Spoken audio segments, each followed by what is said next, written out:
And we're having some of our older kids helping with the planning a little bit too. So if you've got kids that are interested, we'd love to have them. We're enjoying song and learning some campfire songs and some Sunday school songs, reading books together, doing lessons, and of course the kids get a chance to share, which is, I think, probably their favorite part. Doing a little scavenger hunt.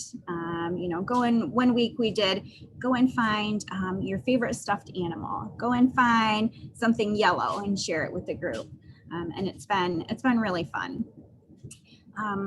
Lisa Meyer is on with us as well. And an extra thank you to her because they are on their way home from a trip and they're actually pulled over with the whole family just to share with us for a few minutes about Little Fish. Absolutely. And we were very excited to share. Hopefully you can all hear me. I know I'm going from the car, so that can be tricky. But we have had a great time. The girls have really enjoyed it. And Erin and I have an 11-year-old, 8-year-old, and 6-year-old. Gosh, they just all had birthdays. So it's hard to remember sometimes how old they are, but they all love it. They enjoy the time. They set aside the time every Tuesday, and they're very excited to start. And they've done several other kind of online gigs, and I think this has been their favorite thing they've done so far. So that was super exciting. And they wanted to give you all a message when they heard that I was going to be talking about Little Fish. And so, girls, did you want to give your message? We love Little Fish. They love Little Fish. So even on our trip back from up north and having fun at the lake, they wanted you to know that they love Little Fish. Thank you, Lisa. We appreciate it. And I think one of the great things that's working really well with Little Fish is that it's very, very short. So it's a bunch of parents that are working together to make the message happen. It's a group effort, and we are really committed to keeping it at 20 minutes. They're tired from Zoom preschool, they're tired from Zoom second grade and Zoom church. So we keep it really short and fun and interactive. So thanks, Lisa. I appreciate your time. And I'm going to switch. I'm going to mess up your screen for a second because I'm going to switch and share something else. Perfect. Oops. I like when I can see you guys a little bit. There we go. So the other ministry that I wanted to share a little bit about is Heidi here. Heidi Kleinhardt. I'm not sure if she's joined us yet. When I'm sharing my screen, I can't see. I'm here. Awesome. Thank you, Heidi. Great. Heidi's going to share with us a little bit in a few minutes about her son's experience with Sanctuary. Sanctuary is led by Annika White and Julia Wismer. And it's, of course, fully online. Started pretty early into the pandemic last year. And it's been really cool to watch the group come together. It's a small group, but they do some pretty amazing sharing that happens in the group. It's part devotion and part fun and games, and it's every Thursday at 8 p.m. on Zoom. And we do have a little bit later in my online ministries presentation, I'll share with you guys some of the technology that we use to make this stuff happen. But we do use a texting service called Flocknote. So the kids can actually just text this at the bottom, CFC MI to 84576. And they'll just get a text message reminder every week. You know, it comes 30 minutes before they're going to meet. It's got the link so they can join right from a text message. The really awesome thing about this, and I guess I am going to talk about Flocknote. I said I wasn't. The awesome thing about Flocknote and using text messaging is that 90% of text messages are read within 3 minutes. So you know you have their attention. And when it comes to teenagers and even some of our late middle schoolers, that really is the best way to reach them. It's a comfortable zone. So it's a good way of kind of meeting them where they're at with technology. This one is a full hour-long ministry, typically 45 minutes to an hour, because it is for bigger kids. Heidi, do you want to share just a couple minutes? Okay. Also, I do like how you send out those texts because, you know, you get busy with life and you forget and you want to be involved, but those little quick reminders are awesome. So, but my son, he's 16 years old and he attends Sanctuary just about every week. I don't think he's missed very many, but anyway, he really enjoys it.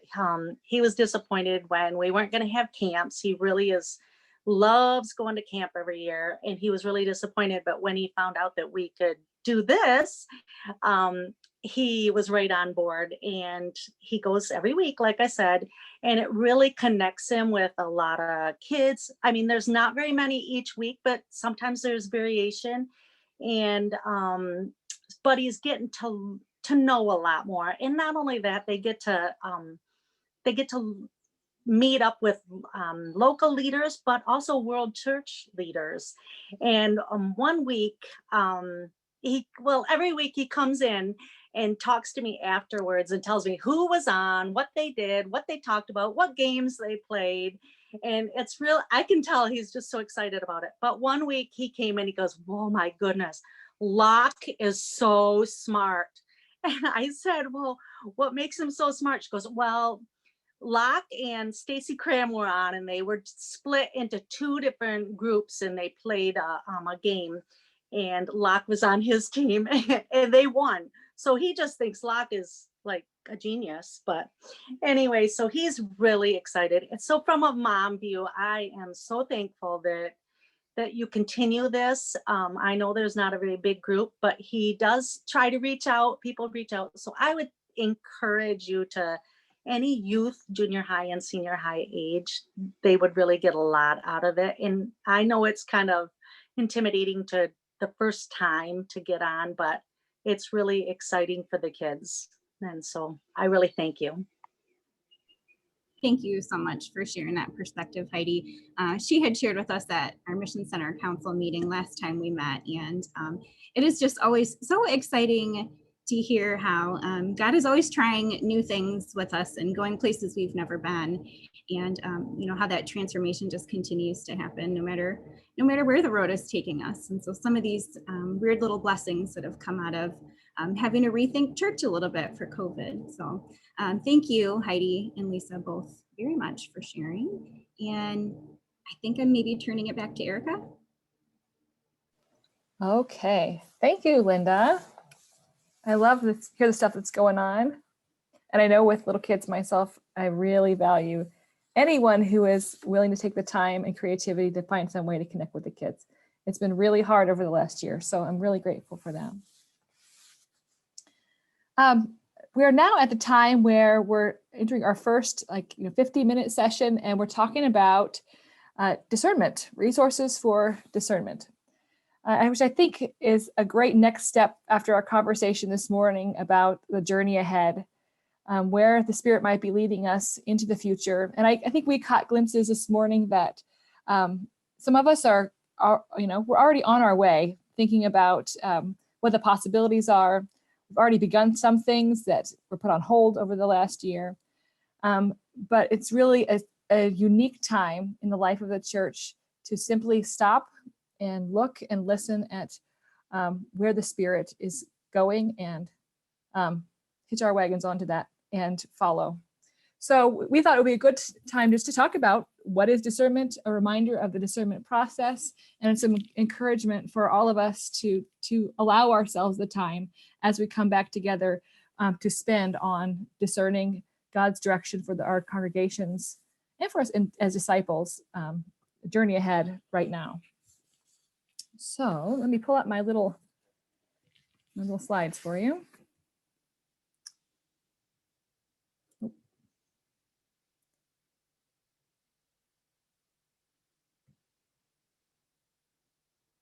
Okay, can you see that?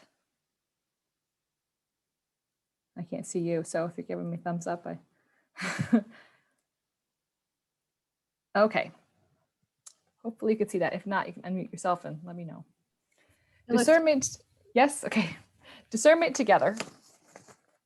The mission of Jesus Christ is what matters most for the journey ahead.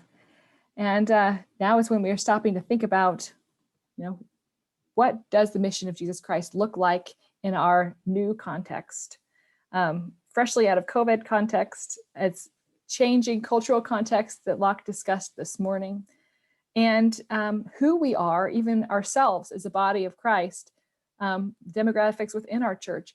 All those things make a difference in what the mission looks like. So, what is discernment?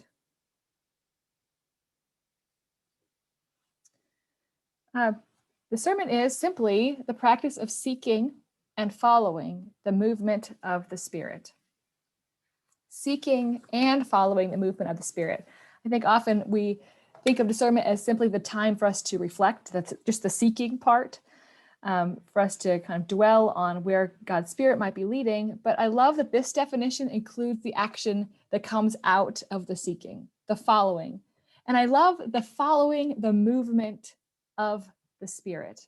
It suggests that God is already at work. The Holy Spirit is already moving in myriad ways around us, in the culture around us, in our own discipleship. God's already at work. How can we simply follow what God is already doing in people's lives? Because the church is apt to follow all sorts of things over the history of the faith community. We follow leaders, we follow cultural trends, religious trends, we follow business practices. What if we follow is the movement of the Spirit, and we spend our time seeking out where God's Spirit is moving and discovering fun and creative ways to take part in God's action in the world. It's an action word, discernment. So, in fact, it makes me think of our prayer. Lord, where will your Spirit lead today? It's guiding us along. So here's what I present to you is for our congregations to take time for discernment. Now that we are emerging from a lot of our COVID protocols, we're going to be able to come back together in ways that look a lot like they did before COVID. I think our temptation, of course, is to get back to normal, to get something that is comfortable, both because we are tired of being uncomfortable in a new environment, but because we need to re-engage with those relationships and the human touch and that special blessings of community that we miss. We've discovered new ways of being community online, but we, of course, miss the way things were. But I suggest that before we get back to the way things were, that we wait just a little bit longer. So I said, wait, what more waiting? We don't want to wait anymore. But I think now is a great time. We have been, without any say, stripped away from our routines already. And now is a chance for us to stop and turn around and get some perspective now that we've stepped away from the way we have traditionally done things, the routines and habits that we've fallen into in the past. Time to reconsider those with honesty and with love and with excitement for the future. So I suggest that when you are able to get back together, and whatever that looks like in your context, in your congregation, that you set aside some weeks to simply be in discernment together. Maybe that's 4 weeks, maybe that's 6 weeks. Before you start doing a full worship and all the effort that goes into that time together, spend time reflecting on where we've been and where God is calling us for the journey ahead. Now, you may want to handle that in any sort of way that fits your context. I know a lot of us need to get back together and have a sense of healing and closure for the collective trauma we've been through. And I think there's lots of creative ways to do that. For example, some congregations, you might want to make use of the small group worship helps. That's a great tool for making a quick and easy time for worship and reflection together. That doesn't have to take up that much time. So you can do that together to kind of build a sense of spirit together, and then move into a longer period of discernment for the morning. Or maybe it would be helpful for your congregation when you're able to gather to have a healing service to help people move through some of the grief and struggle and loss of the last year, and to begin to look toward the future. And then after you've had that time for healing, then move into a series of weeks of discernment together as a congregation. Or maybe come together for some celebration. Just have an outdoor potluck together, or whatever seems like a fun way to reconnect personally and rebuild those relationships. And once you've been able to do that and establish that foundation of fellowship again, Then maybe spend some weeks on discernment before you move into the routines of congregational life. So there's lots of ways to go about this, but I really challenge your congregations, if it feels right to you, to allow yourself some time to stop and look and listen for the Spirit's movement before you begin kind of moving forward with the routines of congregational life. So let's see. Next, I'd like to share with you a few words from President Veazey. In a recent Project Zion podcast, he was interviewed by Apostle Linda Booth, or former apostle, and they're discussing what the church might look like on the way forward as we come out of COVID protocols. I think this is called Mission Now and After. And he addresses this very idea that this is a special opportunity in the life of the church to stop and pause for discernment and serious reflection together. So I'm going to play just a clip of that podcast for you and for you to hear what he has to say about that as well.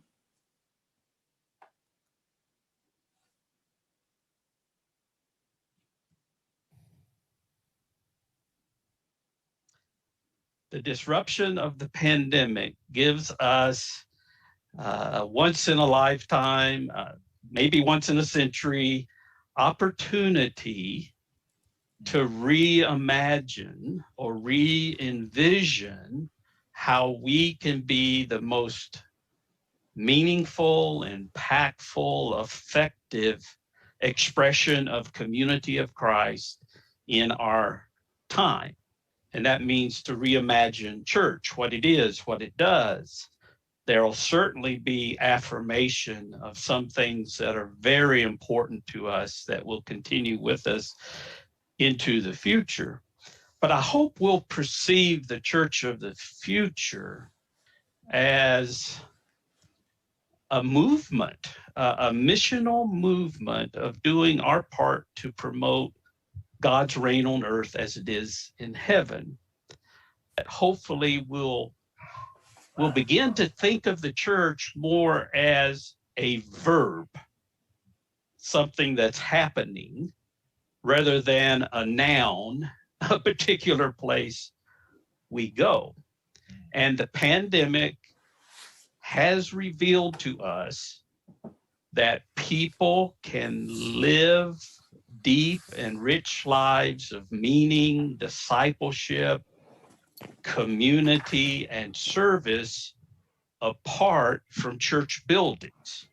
Now, church buildings may still be a resource for disciple formation and mission, but perhaps the pandemic has revealed to us that there are other ways, if our circumstances call for them, that the church can flourish without dependence or without being set primarily in a particular building. And I think that's worth a lot of serious discernment going forward. We need to really focus, in my opinion, on seeing the church as empowering individuals and groups for our mission in the world, not as an end in itself.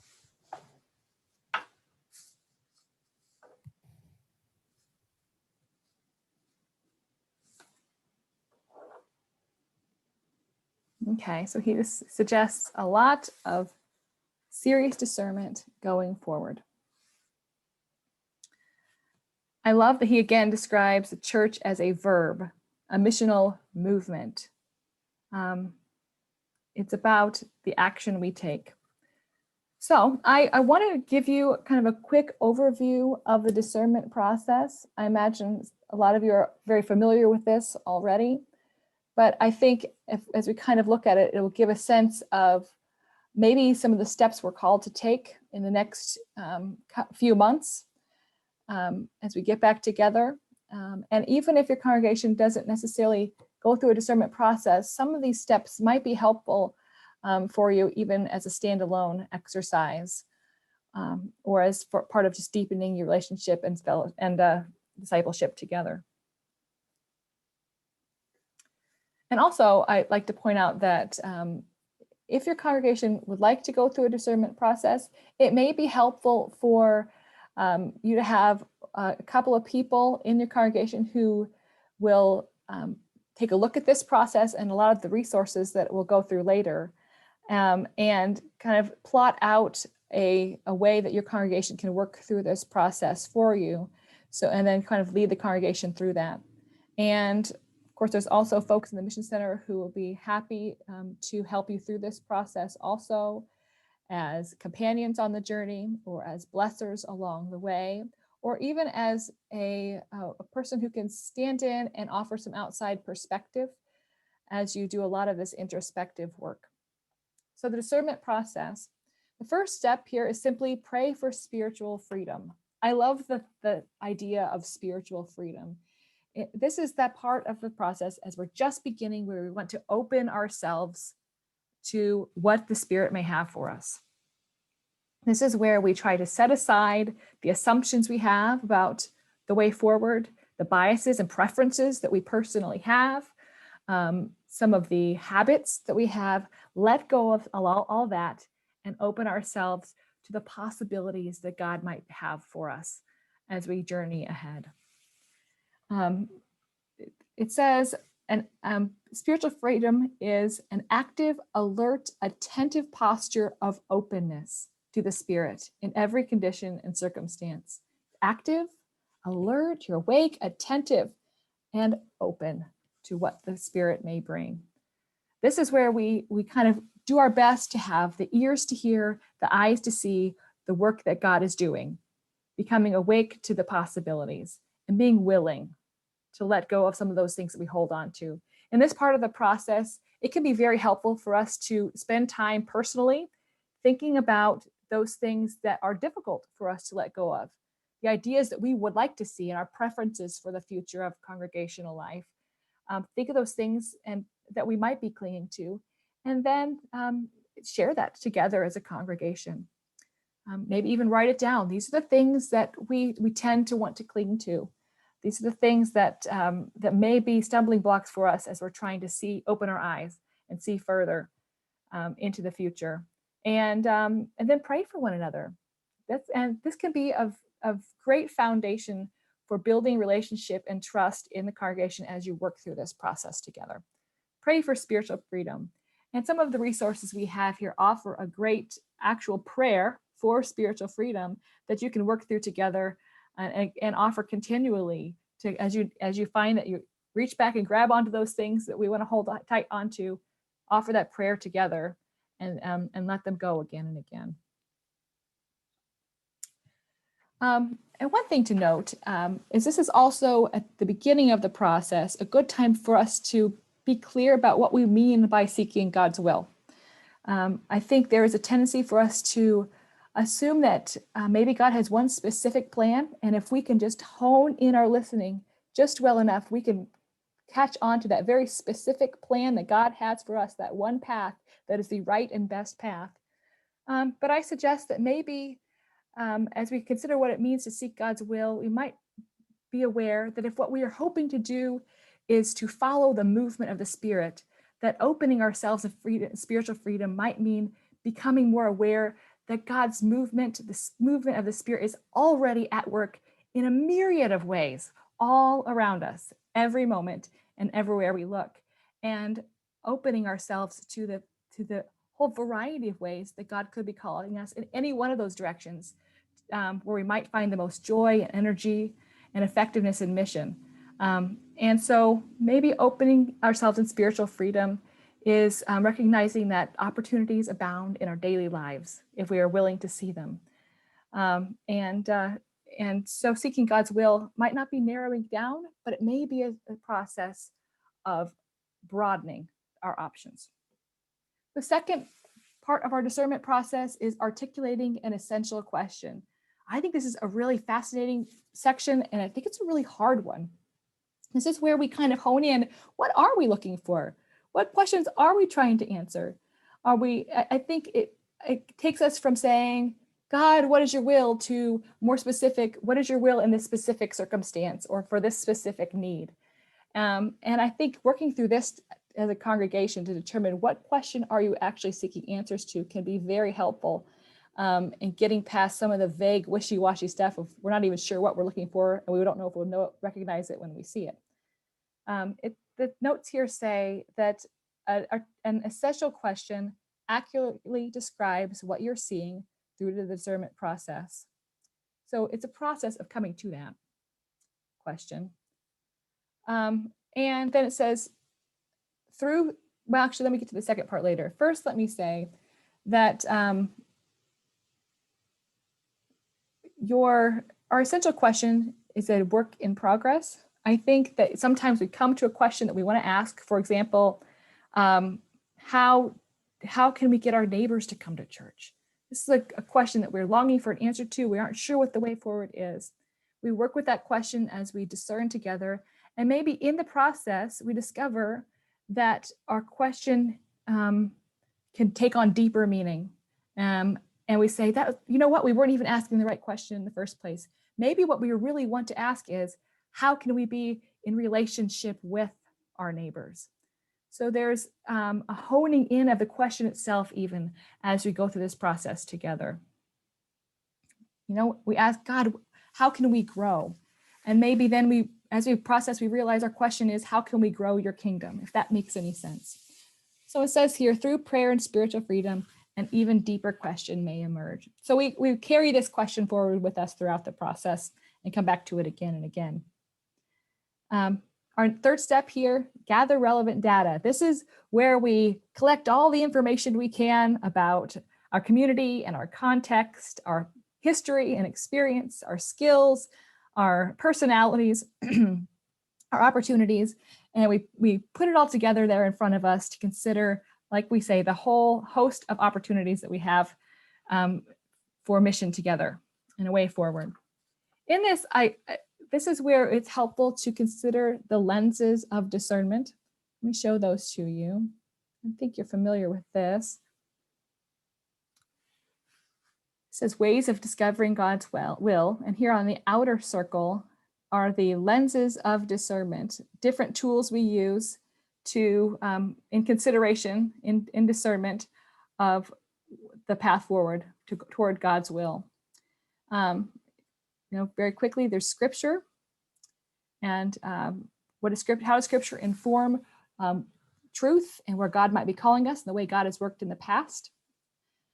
Continuing revelation, not just in continuing revelation in our own scripture, but how is God continually revealing God's self in the world around us. Common consent. This is where we honor the voice of the whole faith community. And the wisdom that is found when the body comes together. And tradition, how can our past traditions and rituals and habits and personality of the church shape where we're headed and speak to the journey ahead. Personal and community experience. This is one that changes so much, and where we have a wealth of information of the diversity of the people in the church that can speak to where we're going next. And we can hear how God has been at work in the community and in ourselves. And that can be a very powerful one as we go through the process together. And then finally is knowledge and reason. This one, in our culture, tends to sometimes be a trump card. If it doesn't make sense to us, then we can exclude these ideas, or if it doesn't fit a logical framework, then we think that things may not be valid. But it's of course a very important part of discovering God's will for us, because it is a way of determining what is practical, what is reasonable, and where we can apply our experiences of the past. And but it's one we should balance along with all the others. Excuse me. So that's one thing we take into consideration, these lenses of discernment when we're gathering relevant data. Also in this time, it's a great opportunity to ask and listen to one another. What is your experience? Where do you feel God is personally calling you? How does you feel like your priesthood office or discipleship or life as a disciple is calling you personally right now? Where do you feel uncomfortable? Where do you feel energized or excited? This is a time to share together very honestly about how you feel about the future, about where you feel like God is calling you. And then of course, also, this is the part where we can listen to the community. This includes things like percept reports that we can use to gather data about our neighboring communities, their contexts, their needs and lifestyles. But I think we've all recognized that community isn't necessarily just our neighborhoods. Over the last year, many of us have been surprised with online gatherings that those people we call community may include a wide variety of folks that we hadn't even thought fit into our community before, but they've been joining us from week to week, from all over the globe, from different parts of the family. There's a new type of community that we are called to listen to as we gather the data in the discernment process. Not just our neighborhoods, but it's a broader sense of community. And also, I thought it was interesting this morning when we talked about forming community in terms of affinity groups, people whose shared identity is in an enduring principle or a certain activity or practice is what unites you as a community. So maybe those are communities to listen to. What is the certain principle or practice that our congregation is drawn to? Where are others in our community who are also drawn to that, have an affinity for that practice? How can we talk to them and gather data about where God might be calling us? And then finally, it says here, energy and possibility. As we collect all this data and think it all through and put it all before us, continue to take note. Where do you feel a sense of energy? Where is there a sense of hope moving us forward? Make note of how it feels and where it seems like the Spirit is burning within you as you consider these things. The fourth thing here is take it all to prayer. Now that we've collected our information, we kind of know what question we're asking, we've tried to open ourselves. Now we take this and we spend time with it in prayer. And of course, the prayer itself is not so much us offering those questions to God and presenting all of this to God, but of course it's the listening. This is where we have some resources where spiritual practices can be very helpful. They help us get into a posture of listening and opening to what God's response to our essential question might be. And we ask those questions: where is God creating a new thing? Where is God calling you to be a part of that new thing? We just spend time resting with this in prayer. Then number 5, time to make a tentative decision. This is the hardest part. I think I love the word tentative is included here because this is not making a hard and fast and forever decision. This is moving forward, and tentative implies cautious. I think it just means not forever in this context, because you could move forward with boldness and with excitement, just as you would whenever, for example, you're getting married. You don't know what the future is going to hold, but you have a great positive feeling about it and you're willing to move forward in this new relationship. Make a tentative decision.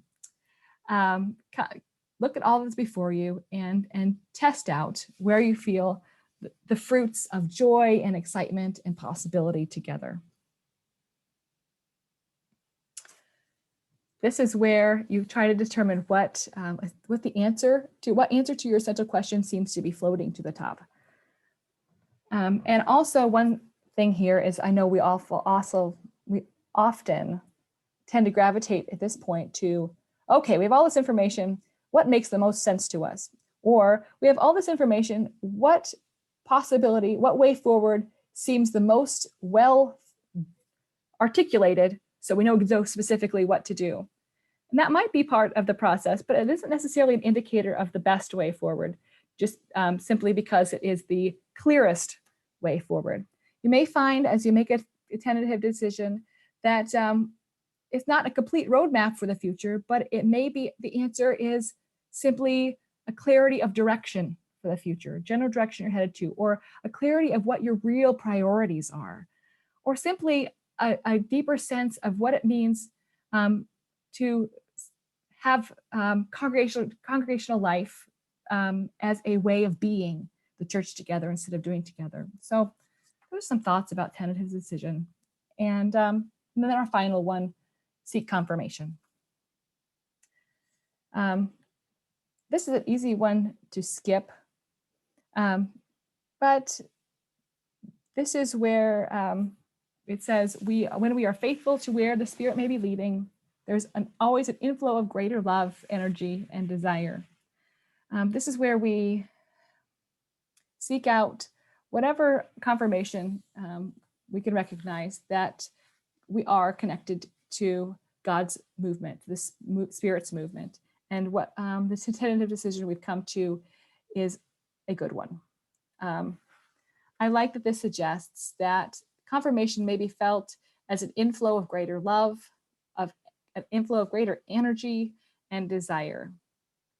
There's a sense of dread, perhaps that's not the confirmation you're seeking, but you also may not, if there are fireworks in the sky, that's a great confirmation, but it may not be what we're seeking. Sometimes I think it would be like we heard from Pam Luce, who mentioned this morning, after a conversation, she had a sense, I think she said, of deep peace and excitement at the same time. I think that seems like a great sense of confirmation. So we seek confirmation in whatever terms make sense to us. So there's all of that.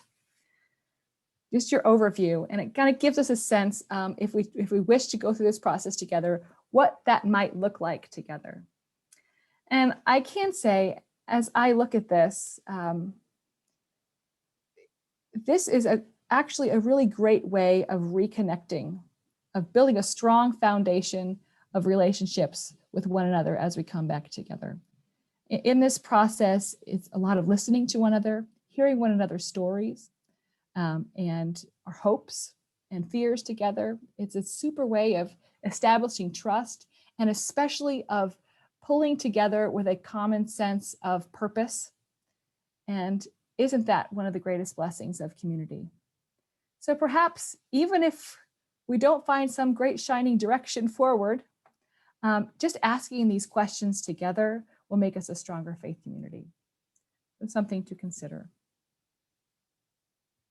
Okay, so here's some resources.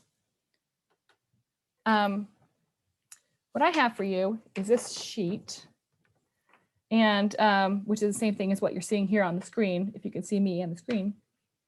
I will put this in the chat box with a link to this document here, and all these resources can be found at seaofchrist.org, but there will be a direct link to each of these resources in this document, in this PDF, whenever you download that. So I'll make that available to you, so you don't have to go read around on seaofchrist.org trying to find it. But I just want to go through these top 4 resources that are my most favorite that the church offers, and I think are really excellent. All of them are a great foundation. They give you some resources to go through the process without having to create it completely on your own. The first one is my most favorite, called Personal and Communal Discernment Guide. This was created by Katie Harmon McLaughlin and the Spiritual Formation team. It includes basic foundations of what is discernment, what you expect from discernment, and then it goes through more in-depth of that process we just looked at. And it also includes other really helpful tools, some videos to watch as a congregation to help them know what to expect in discernment and go through the process together. That's a great one. This is one that if you have a small team who wants to plan out this process for your congregation, I think they would start with this tool and help them map that out pretty well. Our next one is one we referred to earlier, Ways of Discovering God's Will. This is a video that is Steve Veazey standing behind a pulpit describing all the lenses of discernment, which is also an interesting insight to his process in the prophetic process and other church leaders. It comes with a listening guide if that's helpful for you. The next is called Yearning for God. this was written by Carolyn Brock, and she offers some insights on discernment and then a whole lot of really great spiritual practices that would be helpful for individuals and the congregation to open themselves to the Spirit and, again, put themselves in a posture of listening, seeking, where we're being called. And then finally, Project Zion podcast, just in general, is a great resource. If you're not familiar with this, the church puts out a podcast, oh gosh, is it twice a week? There's a lot of them.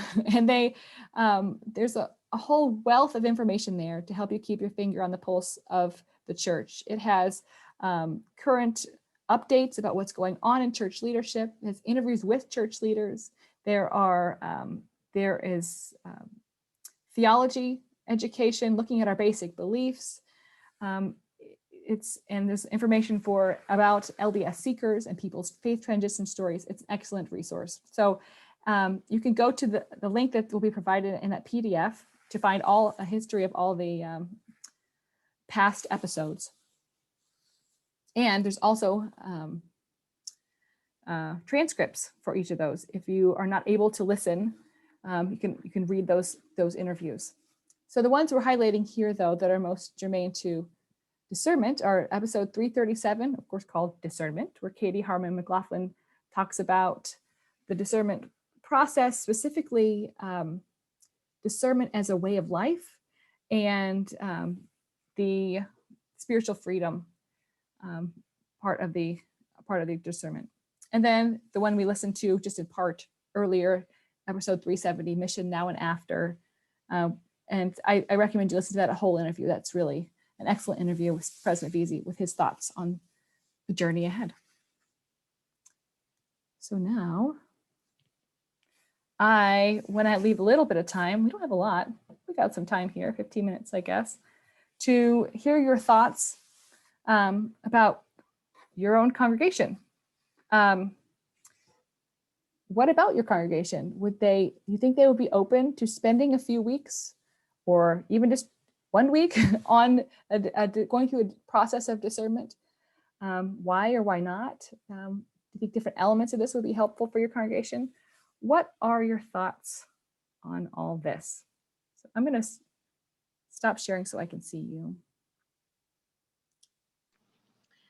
This is Pam Luce. Thank you so much, Erica. Our Gaylord congregation has a Tuesday night study group, and I'm going to talk with our leadership and maybe propose that we use one of the tools that you just posted to enter into discussion around that and then hopefully into practice. Great.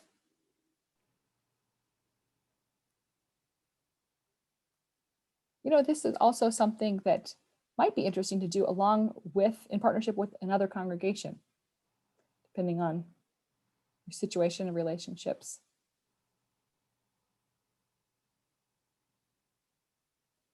Any other thoughts on this?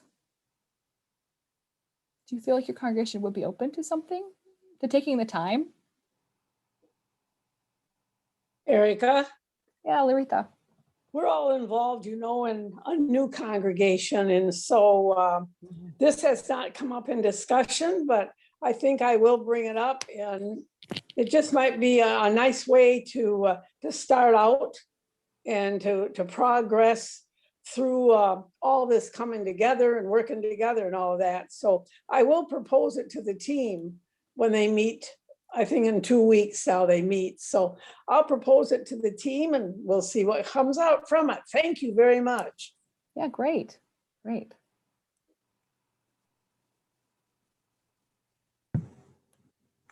How do you, if you want your congregation to start it, how would you answer the question, well, we've done this before? Yeah, that's a great question. Sorry, I don't mean to be, I think it's wonderful. I think it's great, but they're so wanting to get back to normal that I don't know if, yeah. Mm-hmm. Yeah, I know what you mean, Kathy. That is a tough one. I might consider what they hoped to achieve the last time and how if there's something different they would hope to achieve in this time around, it might be different. maybe Gary, consider an essential question. What was your essential question last time? And is there a different question that needs to be asked at this time? Discernment is, of course, an ongoing thing from day to day that we should always be engaged in, that openness to where the Spirit's leading. So it's never a bad thing to do it again and again. But I hear you. This is Gary Gordier. In response to that question, frankly, another thing that needs to be asked is what is different today than back then when maybe we tried it and it was viewed as a failure or whatever. One of the worst things we can do right now is to try to take everything back the way it was, because frankly, it isn't going to happen. And we need to get our brain wrapped around that so we can see how we can make the future more exciting.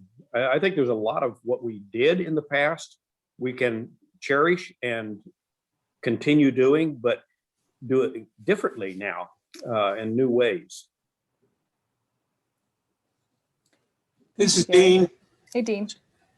Gary, you made a point, and I've been thinking about it off and on. It's how many degrees beyond the normal we had is the new normal going to be? And one of the other things that I think Linda might have talked about, and I know Erica did, is the idea that when you were a kid, you learned how to ride a bike. How many attempts did you make before you actually learned how to ride the bike? Did you do it just once and give it up because you weren't good at it? Every single thing that we have learned in life, we have had to hone and re-hone and polish and put into the purification of the fire and everything else so that we could say, I have a tool that's useful. If you think that you got it on the first try, think again. Thank you for the insight, Dean.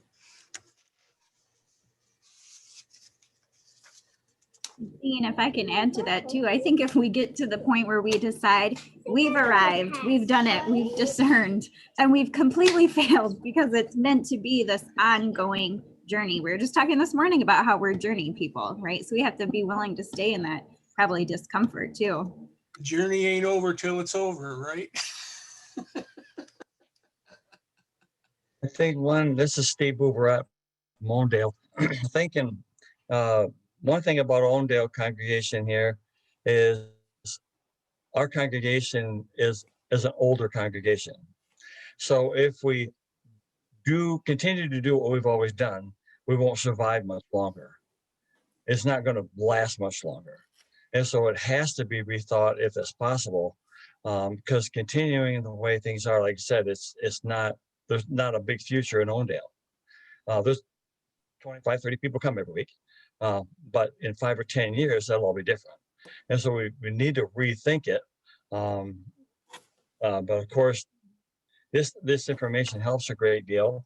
And it's just a lot of discernment and how to step forward and how to do that.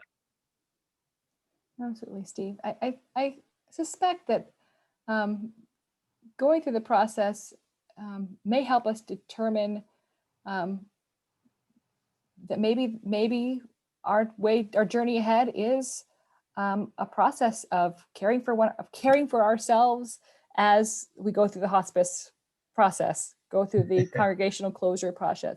Maybe that is the journey ahead, and we can embrace that together. But we can't hardly come to that till we go through the process and determine that as a body. It can't take one or two of us who discern that. We all go through the discernment process, and maybe that's what you come to. Maybe don't come to something that points you on some great adventure out the door. I guess that's part of the spiritual freedom, being open to any sort of possibility where the Spirit is leading us. There's a couple things that come to mind when I think about congregations who struggle with wanting to move and discern in a particular way that can help move the community forward, but at the same time feeling resistance from some saying, no, we're not comfortable with doing that. Maybe a few things just to kind of keep in mind is I would think if some indicators. So in the congregation, if a small amount of people are feeling overwhelmed and obligated to show up and do the same thing every week, there's a problem there. And that will corrode and take away all your energy and passion, because it's just this grind of making sure you're giving the people what they want, but it's a small group doing the same thing. And so I would say, is that happening? Is there a small group of people doing most of the work to make that happen? And is it draining them? And that takes some honest reflection and honest communication with everybody in the congregation. Hey, you know what? This is me. It's whoever's in that situation telling the congregation, we need to sit down and talk about the truth here. A couple other things that would indicate maybe that would help a congregation shift into a different mode would say, when's the last time the congregation had an opportunity to share openly and honestly from a deep place, no matter what the conversation is, but you got to know and experience each other in a deeper level, a deeper way. If that's not happening, if people are coming to church, you go through church, small chit chat, yep, everything's good, everything's fine, see you next week. I think that's an indication that things aren't going very well. And that's just my thought. And the other is, so the final thing I think of is your congregation a community that is operating from a place of joy? So we're called to do courageous things. We're called to do really bold things. We're called to do a lot of stuff, build the kingdom of God on earth. But there has to be somehow, I would say a healthy congregation somehow is able to connect with God's Spirit in a way that they operate from a place of joy. And they're able to invite people into that conversation, into that community. They experience a community of love and joy. And from there, they're invited to the journey.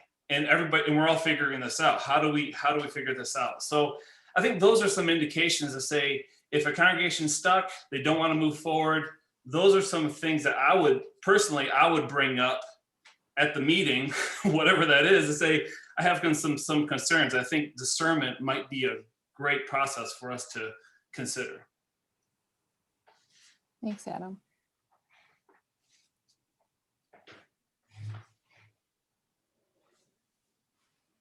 I guess I'll add too. My congregation has done a little bit of, well, it's not a congregation, it's a new expression, but my group has done some discernment over the year while we've kind of tried to deal with changing the way that we meet, during COVID. And one of the things that has continued to come back to me is, one, we do a lot of sharing in our group. Instead of doing a sermon, we research something each week together. We all agree to read the same article and then we do some discussion. And I think that has built really a lot of trust because we all kind of continue to share vulnerable things as we go. And so to just sort of maintain that spirit really does feed the ability to have difficult conversations when you need to discern really specific things. And the other thing is that we also read as a congregation, actually before COVID, a book called Searching for Sunday by Rachel Held Evans. And one of the things that she talks about in there is that at church, everyone should be safe, but no one should be comfortable. The idea isn't to go there and to be comfortable, but everyone should be safe. And so we have to continually nurture that ability to allow ourselves and each other to be uncomfortable, but to know that we're safe, emotionally and spiritually together. And we can't have one of those things without the other one. Thanks. I want to share something. Yeah, Bruce. I have a friend, his name's Bimal. He's 49 years old. He lives in Pokhara, Nepal.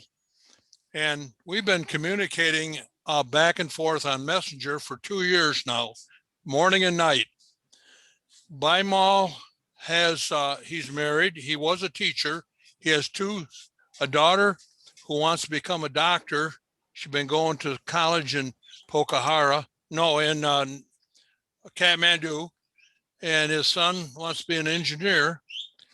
But Bimal's dream is to come and visit the USA. And I haven't been willing to sponsor him for him to come here. But I was talking to Lisa about possibly us inviting him to share with us on Zoom Sunday morning on our church service. But like I say, I know that he's going to want to be bugging all of our congregation to sponsor him to come to the USA. Now, but anyways, I had tried to hook him up with our church in Nepal, but nothing became of that. Anyway, that's where I'm at, and I just guess I wanted to share that with the mission center at this time. And wherever we go from here, I don't know. If we do invite him to come and share Sunday mornings with us, there's a 10-hour difference between here and there. But if we invite him to share on Zoom with our congregation, I know that he's going to want to keep bugging us to sponsor him to come to the USA. But anyway, so much for that. Thanks, Bruce. What a cool relationship. What a Yep. cool relationship. I would be curious to hear how that continues to unfold. I hope there's some way to envelop him in the congregation. It sounds like they would benefit from that relationship too, even if it's a little tricky. Okay. This is Steve again. I sort of feel the need to clarify a little. I made the statement that our congregation is older. I don't want anybody to think that's a negative or a downside. There's no downside or negative to that because our whole community is older. It's finding ways to reach out, whether they're older or not. It doesn't matter how the congregation is, and it's still the same little problem. How do you reach out to the community as a whole? Super. Thank you, Steve. Thank you. Well, it's time for us to wrap this up. I hope that if you have something to share, you can share it in the chat at some point, or it'll fit into some of our later conversations. I'm going to share this link in the chat for those resources, if that's helpful for you, and it has all the links to those resources. If not, you can just search around on cfchrist.org and find some great discernment resources. And one more thing I wanted to mention is here this spring, Linda initiated a series of sessions on discernment and the process and talking about what's going to happen post-COVID discernment, and open that up to all of Michigan and even to other mission centers in the field to talk about discernment together. And we had a great response from mission centers outside of Michigan, and very few from Michigan participated. So we're wondering if that would be helpful again to offer such a thing again, where we could, and that could be hosted in any number of ways. Maybe a few weeks of online sessions to go through, like maybe if you were going to go through the process with your congregation and do these sessions to kind of help you walk through that process and share your experiences among congregations going through the process, or if you want to just talk about it with other people, individuals from around the mission center about discernment and how it's going for you for a support group. We're considering offering that again, since folks in Michigan didn't get much of a opportunity to do that. Well, didn't take the opportunity when it was presented, and maybe the timing will get better here later on. So I don't have much time before our prayer for peace to take your feedback on that. So if you could, if you're interested in that kind of thing and think we should do it, please just post that interest in the chat box and we'll make note of that and try to connect and make plans as it's helpful in the future for more post-COVID discernment discussions. Okay, thank you, everyone. I'm going to wrap this part up with a bow, and then we'll move into our prayer for peace here in about 1 minute. That'll give us just a few seconds to make sure all our participants are here and have what you need for the prayer for peace. So I see Glenn, I see Carol, I see Linda, and I see Alan is there. So if any four of you need anything else before we move into the prayer for peace, speak now, forever hold your peace. Okay, let's do that.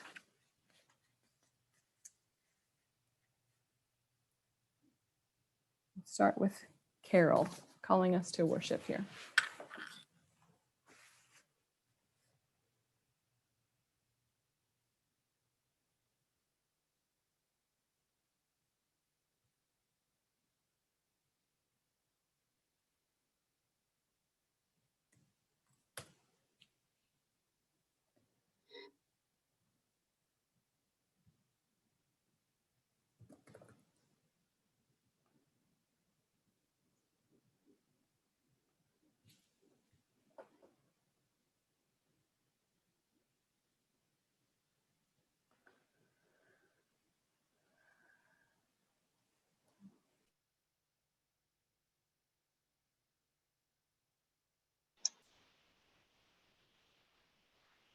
I bet you didn't hear me ringing the bell.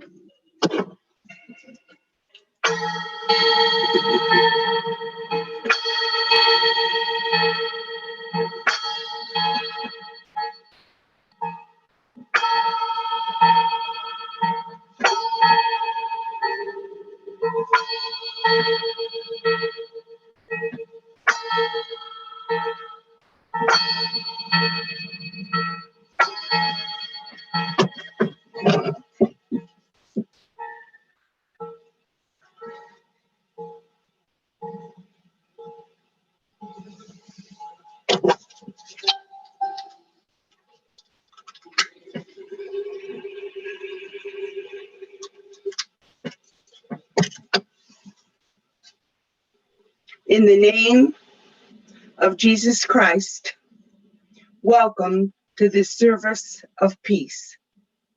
This prayer for peace is led by the Michigan Mission Center's Diversity and Inclusion Team, which is called Naming, Claiming, and Acting the Change. We begin with the words from Doctrine and Covenants 164, 9b. The rise of Zion, the beautiful, the peaceful reign of Christ. Await your wholehearted response to the call to make and steadfastly hold to God's covenant of peace in Jesus Christ. Today in our prayers, we remember the people of Moldova, located in Eastern Europe, bordered by Romania to the west and the Ukraine to the north, south, and east. It is the poorest country in Europe per capita. A prayer by the Martin Luther King Jr. Oh God, we thank you for the fact that you have inspired men and women in all nations and in all cultures. We call you different names. Some call you Allah. Some call you Elohim. Some call you Jehovah. Some call you Brahma. Some call you the unmoved mover. But we know that these are all names for one and the same God. Grant that we will follow you and become so committed to your way and your kingdom that we will be able to establish in our lives and in this world a brother and sisterhood, that we are able to establish here a kingdom of understanding where men and women will live together as brothers and sisters and respect the dignity and worth of every human being. In the name and spirit of Jesus, amen.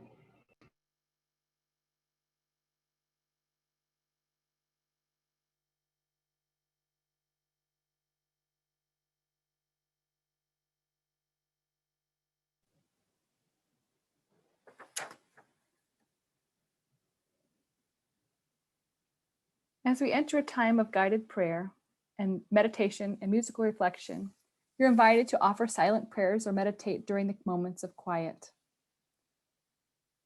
The prayers of the people this day begin with ourselves and move outward in rippling waves to those we know and love, to strangers and enemies, to the entire world, to all of creation. We begin by noticing our breathing. We breathe in spirit and exhale those things that separate us from you, O God. Breathe in. Breathe out.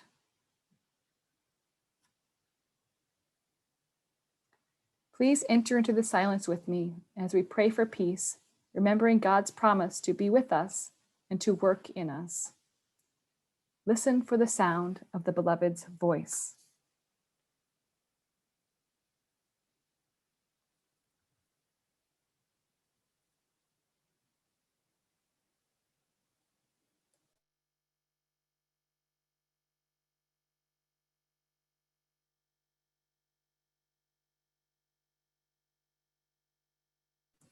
God of creation, in the beginning, your breath moved over the waters and brought calm and peace to a chaotic world. Breathe into my being this day. Bring respite to my frenzied soul. Refresh my frayed sense of self and bring alive my hope for peace through words and actions inspired by your spirit. Breathe on me, breath of God.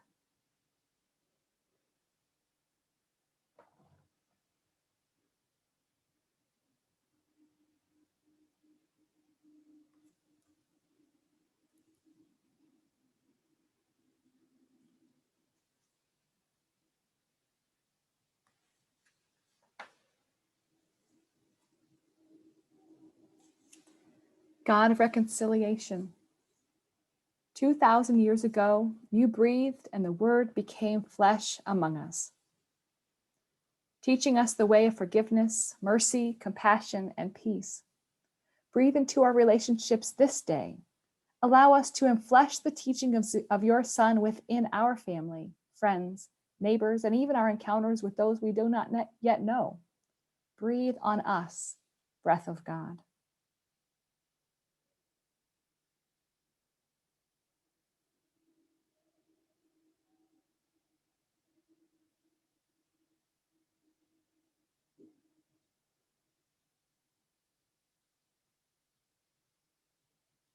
God of sacred community, your Holy Spirit seeks to blow through the discord, disruption, and disease of the world to bring healing and wholeness once again. We remember all nations, including Moldova, the country we pray for today. Remind us that many of your children lack the basic needs of life, including freedom, space to grow, and love to support them. Breathe on your people, breath of God.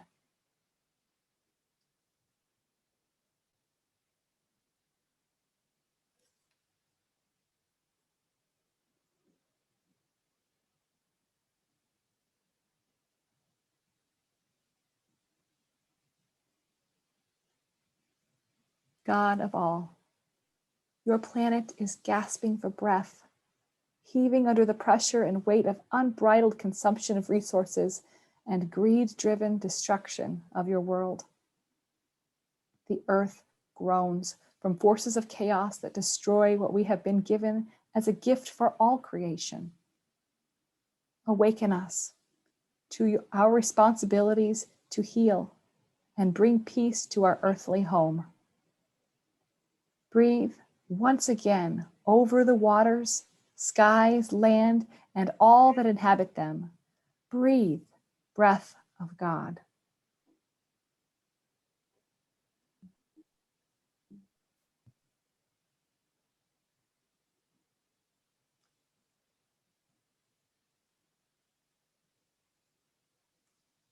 May the awareness of our own breathing connect us to you, O God, and to all that lives because you create it, love it, and call it good. In Christ Jesus, we pray. Amen. We will now use the hymn for reflection, which is Breathe on Me, Breath of God, which is number 190 in Community Christ Sings. And Mary and I will be singing on this, and you can reflect on the meaning of the text. And we're going to make a change in this song where it says, breathe on me, breath of God. It will say, breathe on us, breath of God.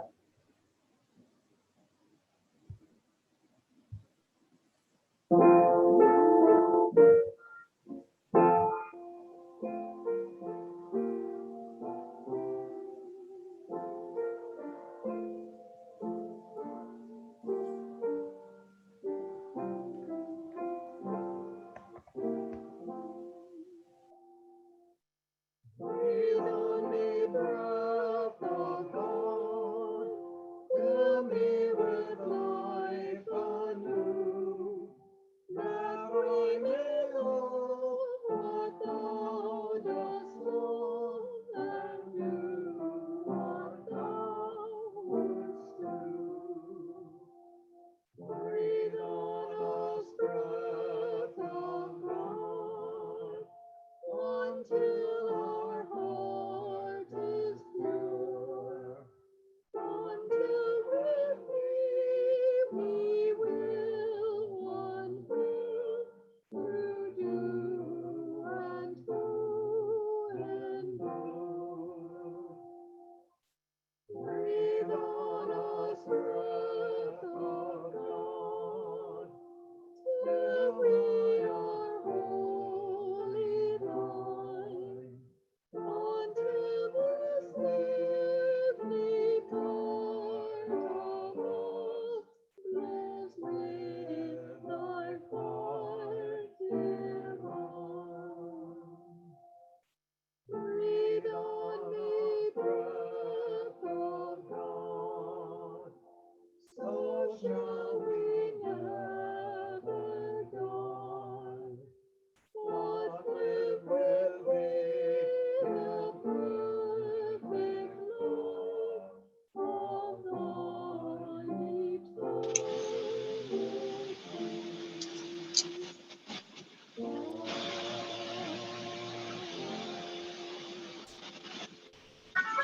Are sending forth. Be blessed this day with frustration at injustice, to motivate us to work for peace. Go in peace.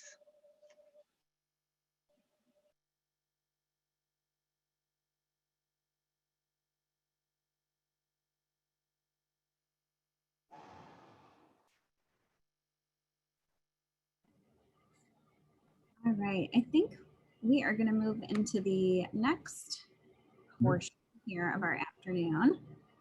And bear with me while I move some things around.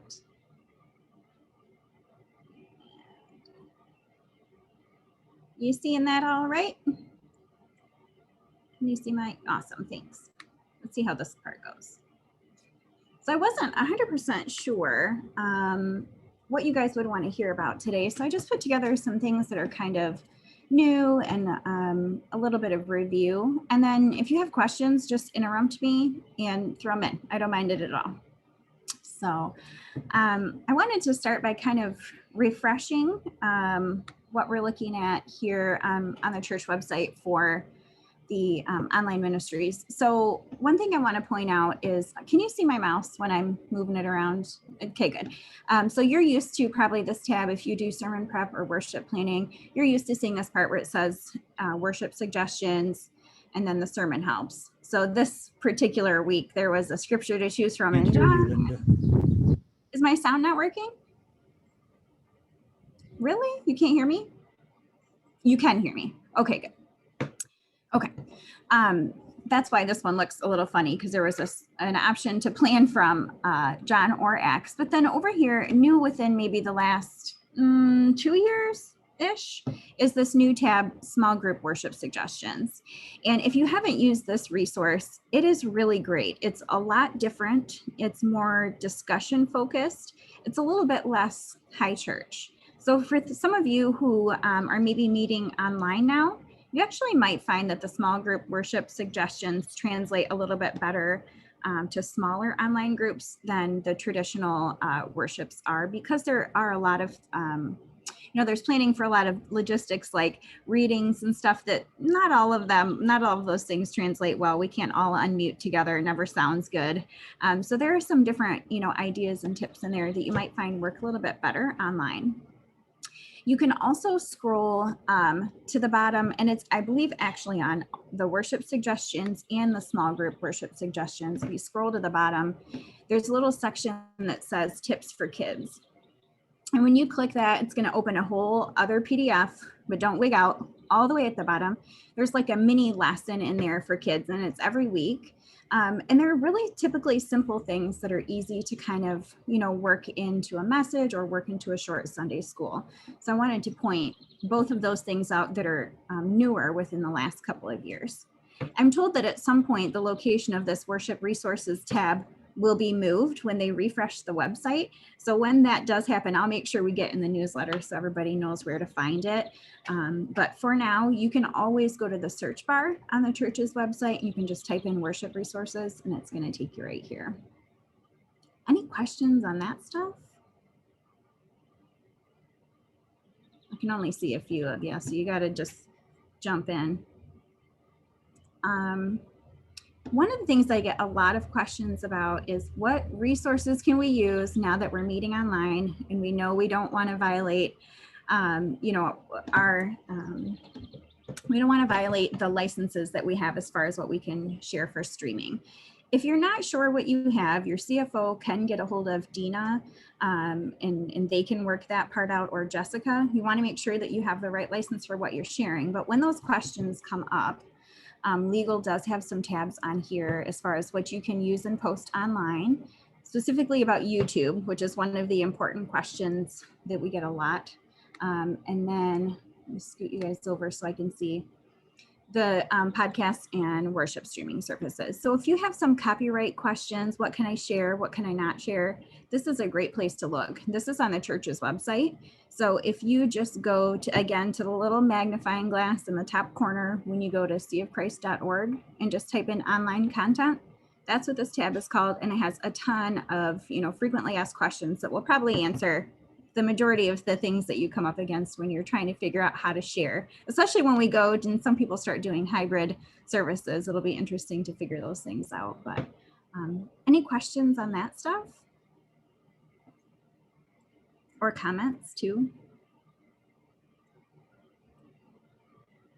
Okay. This is the new, if you were on earlier when we talked about Sanctuary and Little Fish, this is the texting software that we use. It's called Flocknote. You can pre-schedule text messages, which is really great. So for the children's ministries, I go through and I'll schedule 3 or 4 months worth of text messages at a time. These are set to go out, an hour or two before they're going to meet. And it's going to have usually, hey, we're going to see you soon, or don't forget this week we're sharing our favorite whatevers, bring that with you. And you can see that I have the Zoom link embedded here. Once it goes to their phone, it's a link they can actually just click. And if you have Zoom installed on your phone, when you click that link, it's just going to automatically open the app on your phone so people can join right there.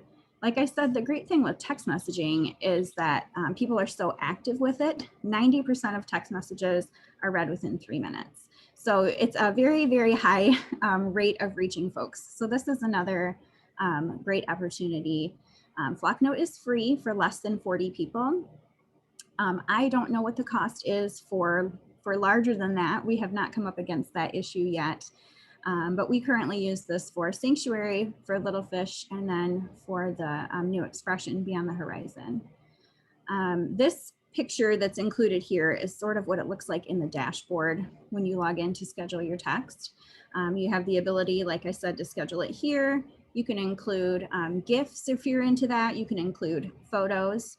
So this can also be used for things like, Saturday night, sending out a text to say, hey, don't forget tomorrow is potluck.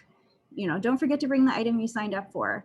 Or, hey, don't forget to bring loose change tomorrow. We're collecting money for the campground or for children's camps. There's a lot of ways that these can be used, even if you're just using them for in-person ministry and not for people who might be joining you online. You can pre-schedule or you can send automatic texts, and you can actually also use this service to send out emails, although I don't personally use it that way so far. Questions about Flocknote at all? Or comments?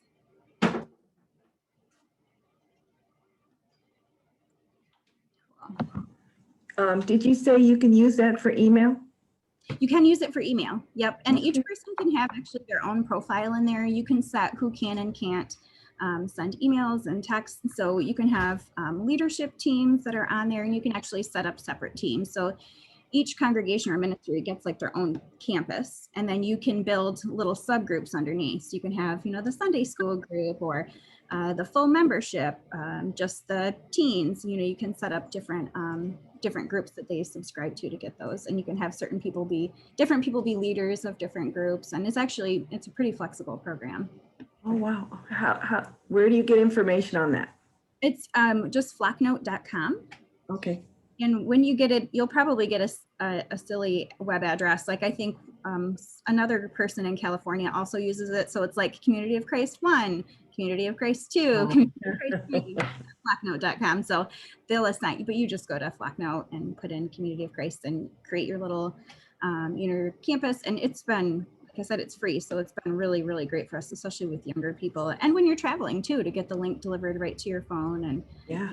We have parents join from their car, pass their cell phone to the back seat. Now they're being for the last 20 minutes of their drive. It's a pretty great service. Oh, that's cool. Okay, thank you. Yeah, you bet. Any other questions or comments or anything on Flocknote? Awesome.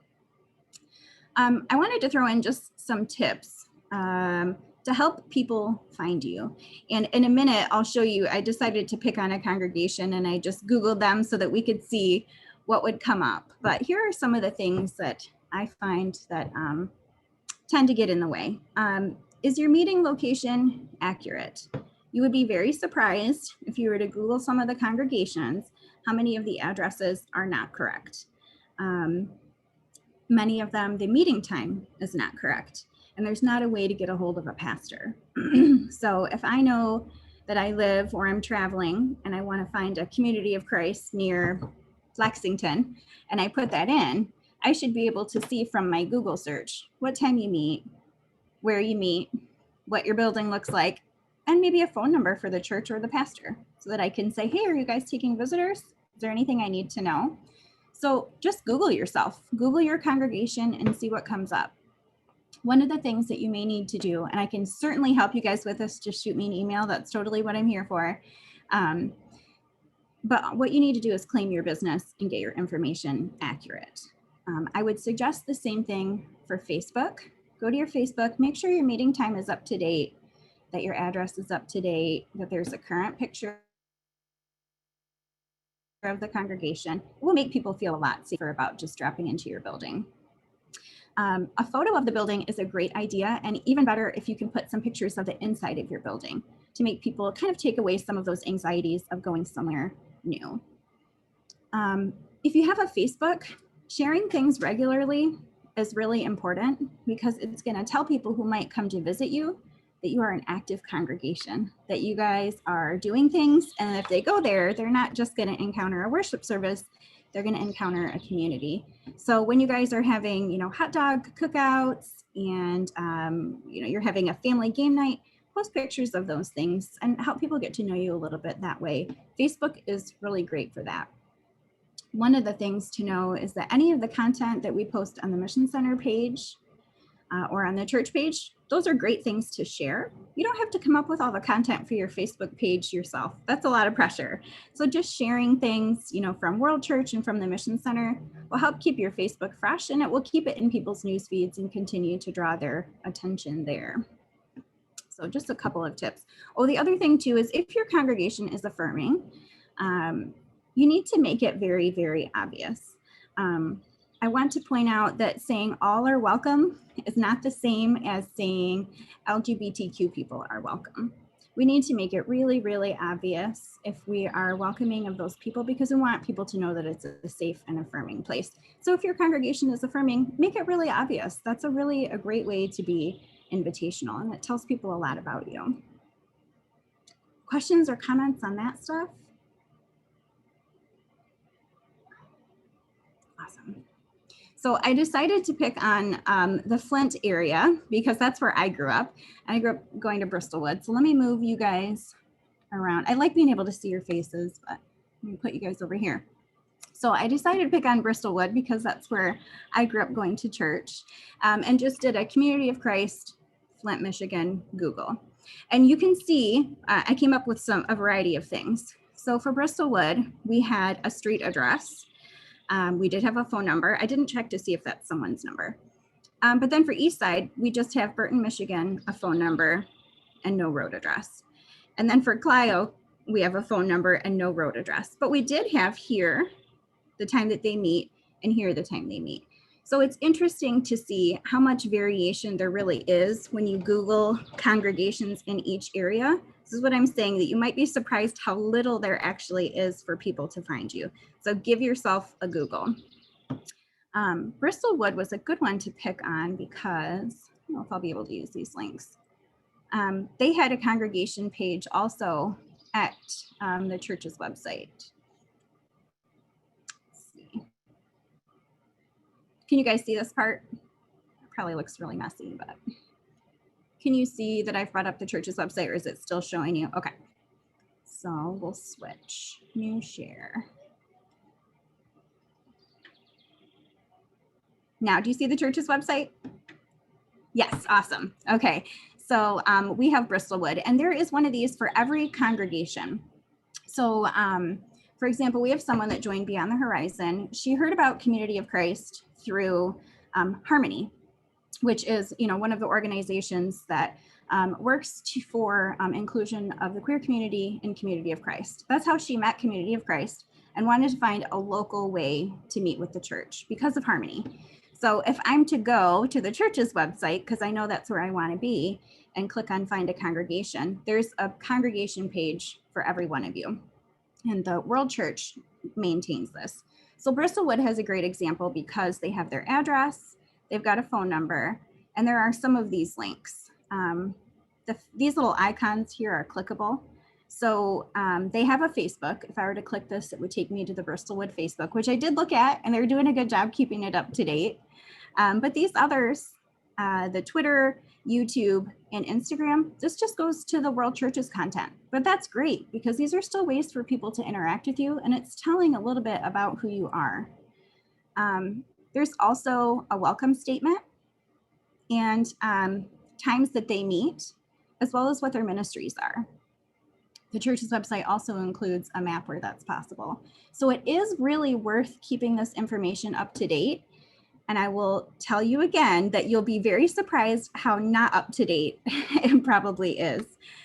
This is one of the areas that tends to be most out of date are the congregation leaders, because congregations are responsible for updating that. The Mission Center doesn't do it. And you would just do that by clicking right down here, update your info. When you do that, it's going to take you to a short form, and you only have to fill out the parts you're changing, which is great. So you don't have to go through line by line. But if you elect a new pastor, new counselors, you have some changes, your building phone number changes, this is one of those important things to keep track of. Any questions about this part? Linda, I have a question. It's Sarah Allen. Hey, Sarah. So when you click on that update, is that kind of an instantaneous thing as the background is doing it, or are you waiting for it to happen by some physical person doing it at World Church? That's a good question. When you click on this, it's going to take you to a WooFoo form, and it will email Becca Loving, who works for the church, and it's her job to manually update that. And then you'll get an email from Becca that says that it's been updated. Okay, thank you. Good question. Anything else on that one? Hopefully you guys are pretending to pay attention while looking yourself up on the church website to see, oh shoot, is that something I need to do? I see some of you looking distracted like, oh shoot, I think I'm guilty of that. Okay, see if we can. And now I think we're back to my presentation. Is that what you see? I'm getting to be a Zoom wizard. Okay. What else did we have on here to look at?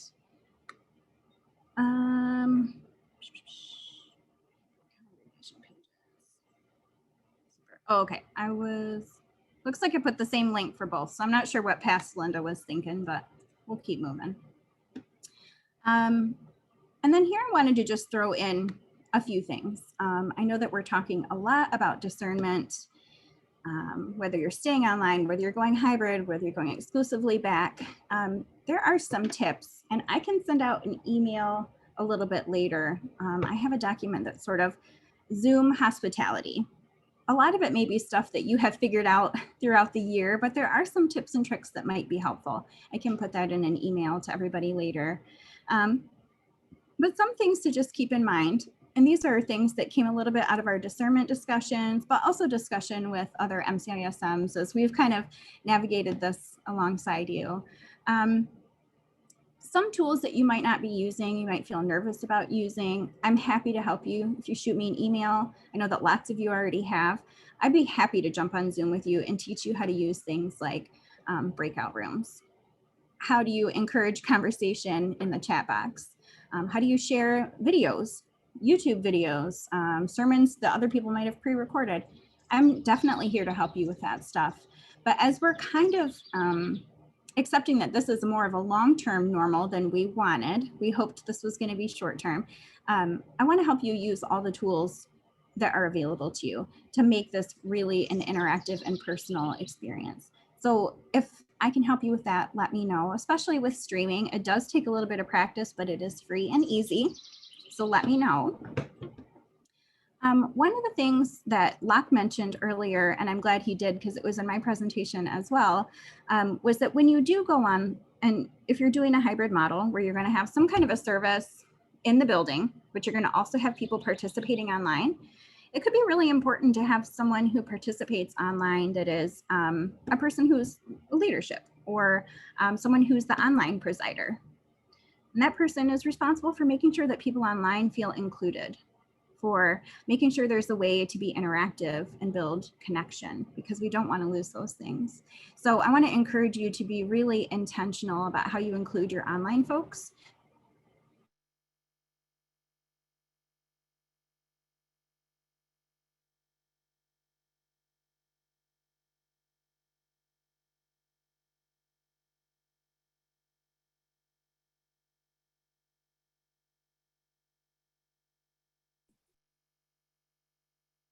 Linda, you just froze.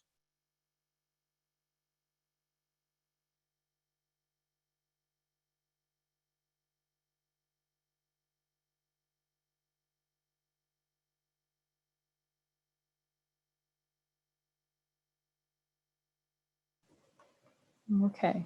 Oh, looks like she's going to get off and try and get back on again.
While we're waiting, I might make a comment, if you can hear me.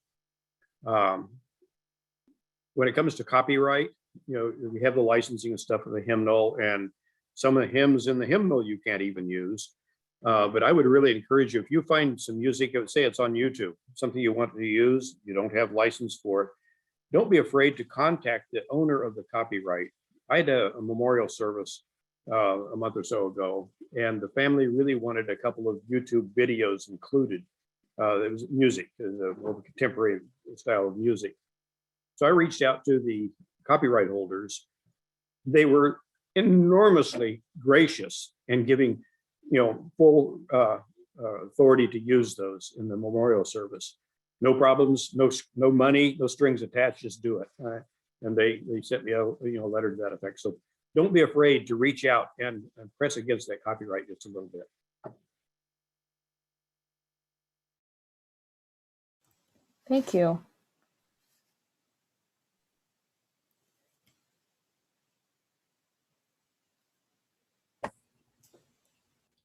We had the same situation. We were going to share a book that was listed in the worship helps.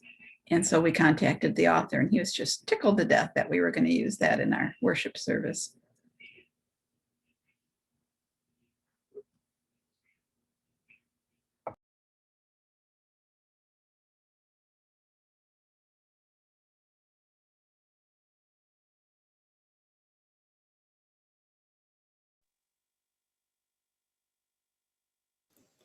Got a text from Linda. She says she's trying to get back on.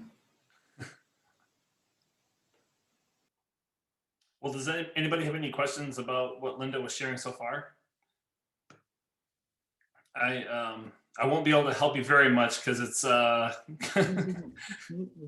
of her platforms, but she can help you in a lot of those ways. So I really do encourage you to check out your congregation and Google yourself and take time to reach out to Linda. She's a great person to help you navigate that, and she can set all that up, and she'll do a one-on-one tutorial with you for a lot of this. So I think we need to be aware that when we use pictures, if there are children in them, we need to be checking with parents whether they're willing to have their children in a picture that's shown on the internet. yeah, definitely.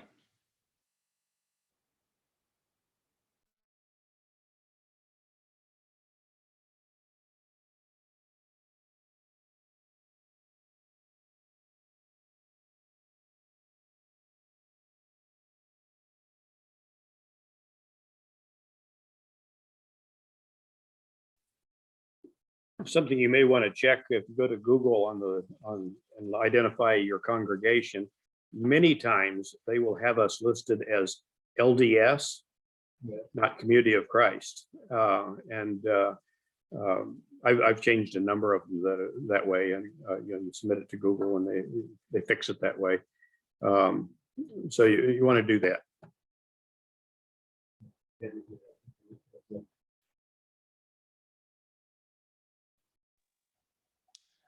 I'm back. I'm sorry. We missed you. Our internet is exceptionally unreliable at the campground, unfortunately. They've tried so many times to make changes and it just doesn't seem to make it much better. Okay, so I think I saw just before I lost internet that Glenn had asked a question in the chat about pictures of the kids online. Ms. Glenn, did that answer that question already get answered? Yes. Awesome, great. And there should be some of that information as well online where it said online content. Definitely let us know. Let me get my screen share back up. All right, now you see hopefully my PowerPoint. Awesome. Okay, and I wanted to just go over really quickly a few ways that you can stay connected. We do have our website, which I'll just, I think, open a separate link because we don't want to challenge the internet's abilities to run PowerPoint and the internet.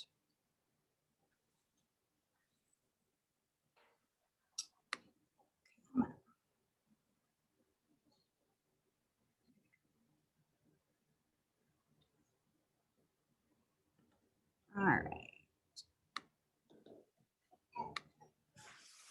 So this is the Mission Center website. If you are looking for, here's a little tip. If you're looking for the newsletter, usually I schedule it the night before and then I update it in here, even though it doesn't go out until Friday. A lot of times the newsletter is updated in here on Thursdays. That's top secret. But if you click in here, it's going to take you to whatever is the most recent newsletter. That's generally always on our website. Hopefully you get the emails. They go out typically on Fridays, and it'll just include some new things for the week. There's some different categories in here. These back to top links will take you back up to this little navigator, and these are clickable. So if you don't want to scroll through the super long newsletter, but you are excited about spring conference, you can just click in there and it's going to take you to the section of the newsletter that you're interested in. You can read that, click back to the top, and you can see if there's anything else in there that's interesting to you. So don't feel that you have to go, all the way through the whole newsletter every week, because I do keep some things in there from week to week if they are valuable. If you go to the very bottom always of the newsletter is the section where there's going to be things about congregations. When it's posted in church updates or when we get emails about it, about what you guys are doing, where the congregations are meeting, and things that you're doing online, special speakers that you're having, important birthdays and anniversaries. That stuff goes in here. And then typically it stays in here for at least a few weeks. So if you're curious about what other congregations are doing and where you can join online, that's another great place to look. Back. Oh, geez. Here we go. Typically anything that's new and exciting, big events that we've got coming up, workshops, that stuff stays in here. But you can also look through here, like I said, for the newsletter. New Expressions of the Church has some of the new expressions that the Michigan Mission Center has, and it has information on how to connect. This online ministries link actually will take you to the World Church website of all the online ministries from across the church that you have the opportunity to join. So that's interesting, if nothing else, just to look at and see what others are doing. Upcoming events is going to take you to our Mission Center calendar, which since COVID is less active. But the other thing I want to point out is the Youth Ministries tab. We have to wait for the internet to think. But this is a great way to get information on the different youth ministries that we offer. Sanctuary and Little Fish, we already talked about. And then there's also some information here, a link to youth camps, information about SPEC, which of course for this year is canceled, and then some other local opportunities like the Young Peacemakers Club, Pizza Church at Bristolwood. So there's some great things on that part. I also want to make you aware that we have a Facebook, which usually has up-to-date information. We have an Instagram, and then for the teens, we also have a Snapchat. Grown-ups, you guys are welcome to follow us on Snapchat, but it's probably not going to interest you at all. We use that almost exclusively for communicating with the kids that participate in Sanctuary. And again, that's for grades 7 through 12. But Snapchat has proven to be a really good way to keep up with them. So Julia Wismer manages the Snapchat. So you guys are welcome to follow that too. But if you have teens and preteens that use Snapchat, that's a good way for them to stay connected with what Sanctuary is doing. I wanted to leave a few minutes for questions. Do you guys have anything on your mind, things that we should talk about, questions about online ministry, anything like that?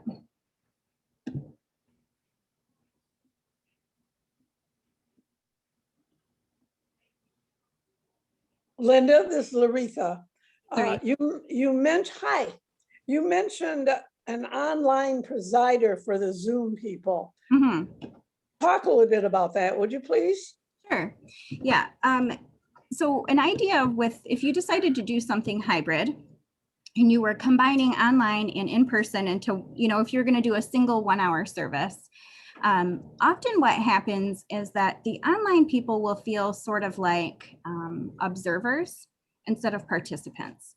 And so I think it's really important to have a person who is the online presider. That person is someone who is really committed to the group, but they prefer to join from home. And it could be someone different every week, just like you would do with a presider in your congregation, have a schedule. But that would be someone who is really, really good with hospitality. I will send out the hospitality document that we talked about later, but making people feel included online really has to be intentional because it's not easy. It's things like, welcome, tell us in the chat box where you're joining from. Activities that are happening maybe in the congregation, like if you guys have one of those dollar jars, where you go up front, have the person who's presiding online doing some kind of other activity with them. Share in the chat box how you're being generous this week. Share a story, when there are things going on in the congregation, we want to make sure there's something going on in the online part that the online presider is doing, because we don't want online people to feel like they're observing a worship. We want them to feel like they're participating in a worship. So the presider would be the person who is kind of responsible primarily through the chat box, honestly, but could potentially also be doing some unmuting and talking, however your model works out, but really intentionally including those people in a personal way. And maybe even connecting them with the congregation, in the physical building, having someone who goes back and forth connecting between those two. Does that kind of help? I guess I don't understand you say to use a chat box, is that what you're saying? Because as a presider of the service that day is talking, our other presider cannot be talking. Right. The online, so, and it depends a I bit mean, on. how about people on the phone? I try really hard to mention the song we're singing and that kind of stuff. But is that where that presider would come in on the phone also then? You could, if the person who's calling in on the phone is joining through Zoom, which is an easy way to do it. You could certainly have the person, it depends a bit on how you do it, I guess, Laritha. If the Zoom room is watching the service that's happening, you know, if there's some kind of a camera that's on the rostrum or whatever, and they're observing, they'll be able to hear the presider in the room. But we also want someone to participate, help them participate in the chat box the way that you would if you were physically present. So let's say you do passing the peace, and the presider in the physical building is going to be the one that facilitates that. You want to have someone in the chat box who says, hey, online friends, you know, tell us where you're joining from, and you know, encouraging sharing in some way to be intentional, because what we don't want are these moments where the online people are just sort of sitting and waiting for what the in-person people are doing, when it's an opportunity they could be connecting. So we want to view that as an opportunity to do some hospitality a little bit, and also some more personal connections. But it will depend a lot on how your service is, and you know, what ways you want to include people, but just to really be intentional about that. Okay, thank you. Yeah, thanks for bringing that up. Linda, this is Gary Yeah. Gordier. Hey, Bay City Gary. Congregation's been doing Zoom for months now. One of the things that we've been very intentional at doing is, you know, there's always the sharing of cares and concerns has been part of congregational life. We've moved that to, it's always usually at the end of our service, but we open up all the mics and everybody, and it sometimes it's you know, yeah, cares and concerns, celebrations, some funny things that have happened to people, just a good time. And we don't really put a time limit on it. It's whatever people want to do then at the end of the service. And some have been short, some of them have been longer. But that's really been an effective way of engaging people. And we have people from all over the country. Some of them have ties. Most of them have ties in some way to Bay City, either through a family or they lived here once or something like that. So there's a way for them to reconnect that they haven't been able to. Yeah, that's great, Gary. And I think it will be something too, that if and when you decide to go back into your building, to have someone who's reading those online, you know, joys and concerns, or able to unmute people who are joining by Zoom to still share with the group, because you have created those connections, and just finding a way to continue to foster that. That's awesome. Yes. We are going to be going back in-person gatherings on June 6th, but we've also intentionally said we're going to keep Zoom going, and we are also going to be moving toward streaming. Initially, we've already got our YouTube channel set up and working. Probably Facebook also. We'll be doing a dual stream on that because our congregation is about doubled in size because of the people who are outside the area. Ours too. Yeah. Thanks for sharing that, Gary. What else? Questions or comments? What other things kind of come up?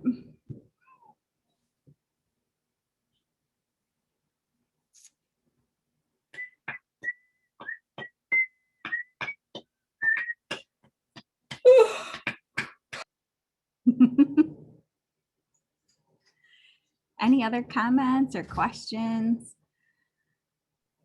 I want to comment that I liked your idea of using a small group worship helps, or in some other way being willing to change the format of worship, because it works up at the rostrum doesn't mean it's going to translate to a screen very well. And I've seen some congregations that have tried. It's been so much work. They're already spending a lot of work just making worship happen on Sunday mornings, and then to kind of go through all the sweat of getting it all on the screen, and the lyrics up, and the YouTube thing, and back and forth, and that's just even doubling the effort that takes to make worship happen.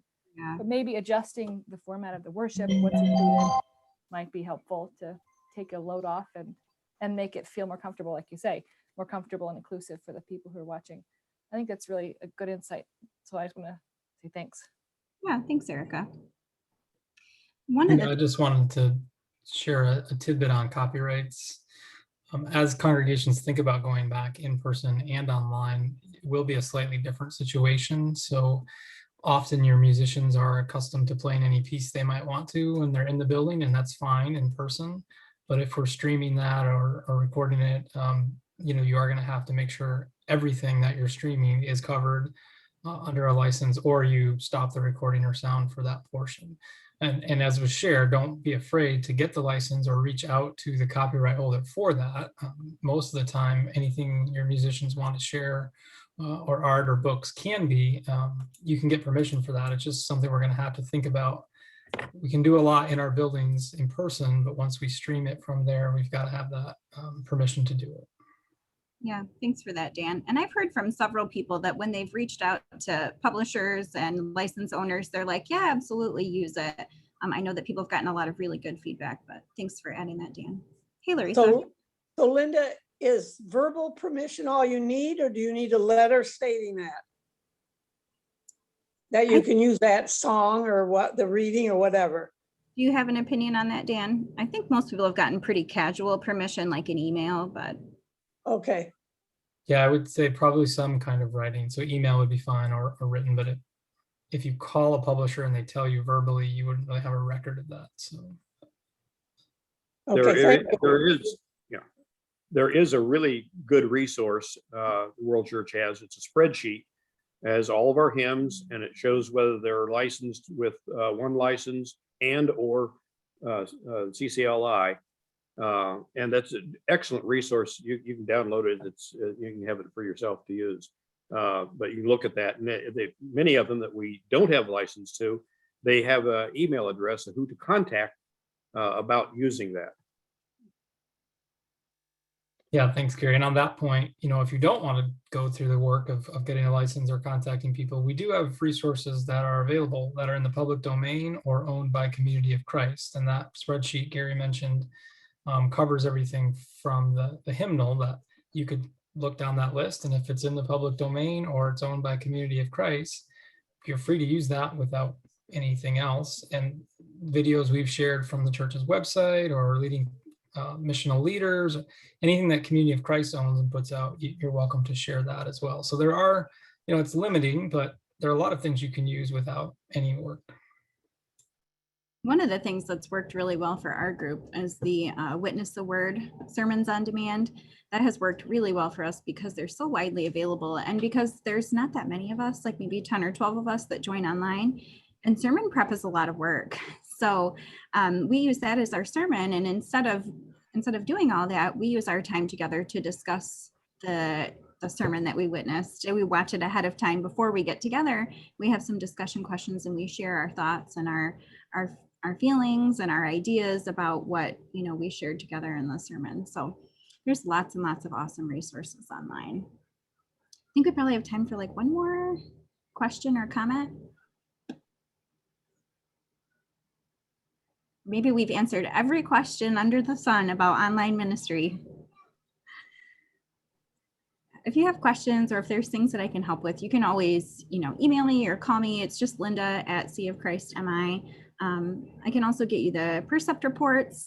We know that with the, oh my gosh, my brain just completely, the census, we'll have some new census information, hopefully coming soon. And that will be an important time to update your Percept reports as well. So keep that in mind over the next couple of years as we continue to navigate all these fun and exciting things. I think next we have a break. Am I right on that? Yes. So I think now we have a break until about 3:10. And we're keeping the same link open, right, Erica? Yeah, so you guys are welcome to unmute and chit chat for the next 10 or 15 minutes or so. Take some time to get a comfort break, and we'll meet right back here at about 3:10.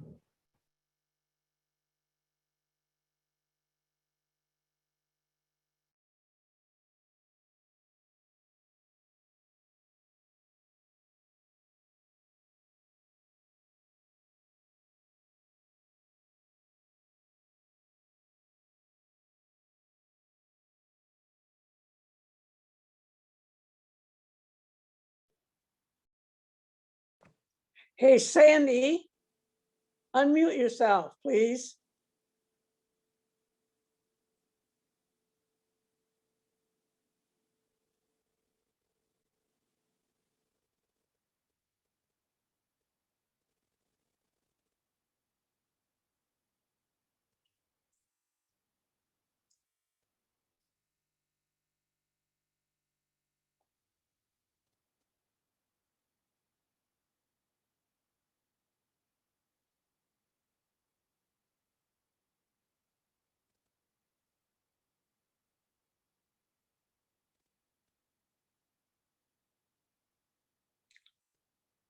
I just wanted to say hi, Sandy. That's okay.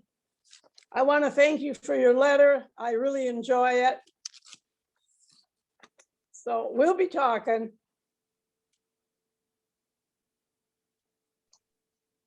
Hi. I minimized myself when I was trying to do something else and I couldn't get back.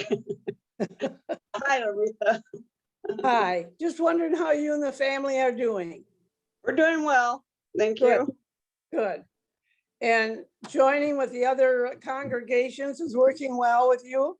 Yes, yes, we're doing real well. And I think that even though when we go back, we haven't decided when we're going to go back yet in person, but we're going to continue to use Zoom as well. Yeah, we decided to do that also, yeah. How's Ann Doty feeling? Yeah, what? Ann Doty, is she feeling well? Last I heard, she was doing well. Good. Eleanor, are you still on?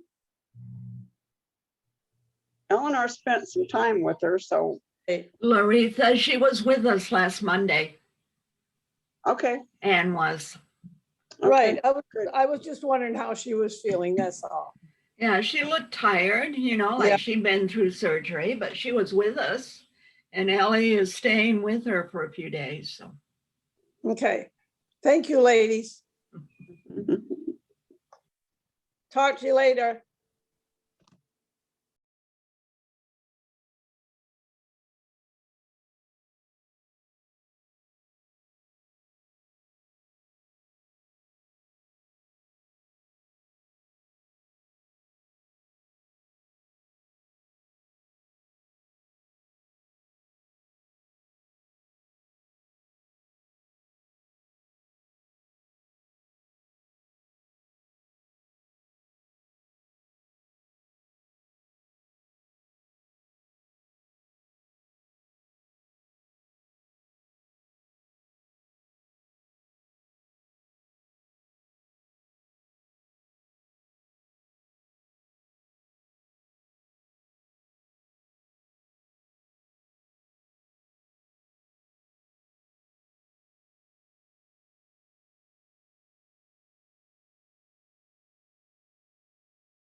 Is this what is called a pregnant pause?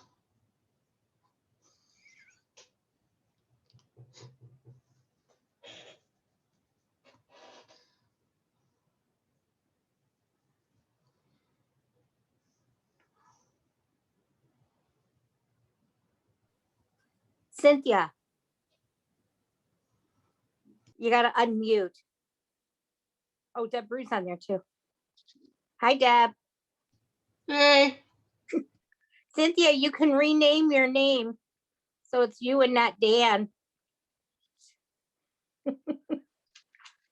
If you go up under participants, click on participants, and then press on Dan's name and say rename, and you can rename it and put your name.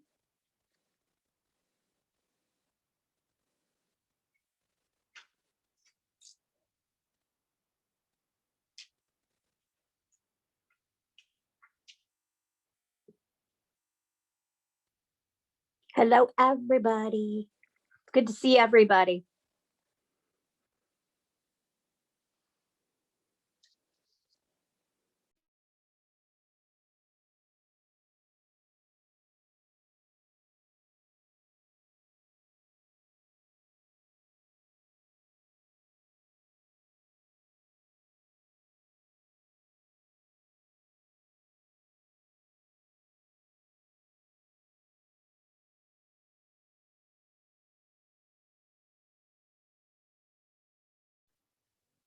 Is that better, Cheryl?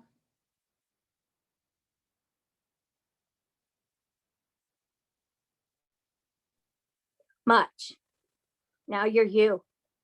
I thought it was kind of funny being Dan. I kept looking at mine, seeing Dan. I'm like, there's got to be a way to change this. I figured it out. Well, thank you, because I would have never. Because we went figured it out. through our Waterford website for the link there. So the link must be in his name.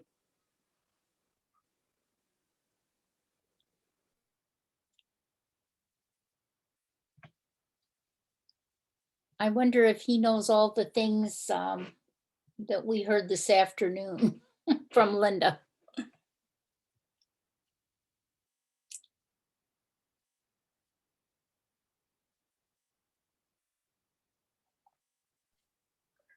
I hope so, because well, he does a lot of it already. He was concerned about doing both though simultaneously. I just thought I'd give him her name and she might make some steps easier for him. Yeah, that might be a good idea. I was thinking when they were talking about having the dual presence, that's something that he kind of does. When we were having the services in the church before, and we were still Zooming, he would be in the chat doing stuff during the service. Right. So he was already doing that. That's a good role for him because he likes to be behind the scenes, tinkering with the keys, so to speak. Now if we can just get Alan off his stuff and wake him up.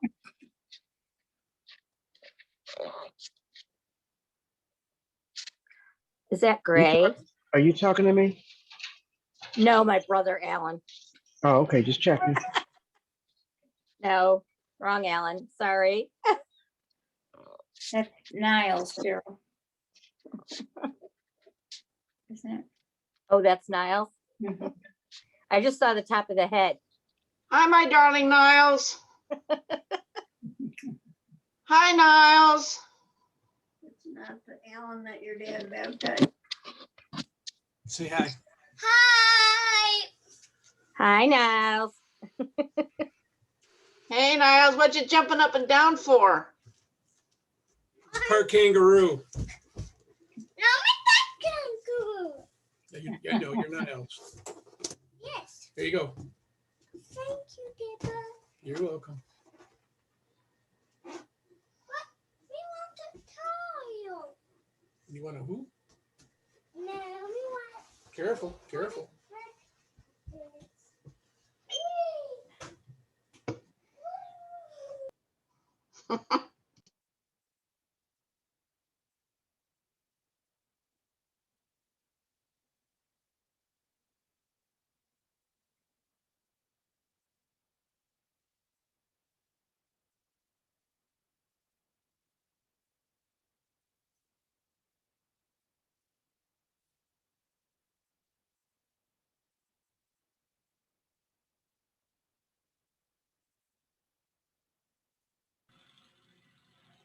So is something happening this hour, or are we just here to admire each other? Well, there's so much to admire. There's a break until 1/4 after. Oh, I see. Okay, so we can just chat. Yes. And I can say, hi, everybody.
Dean, is that Gray?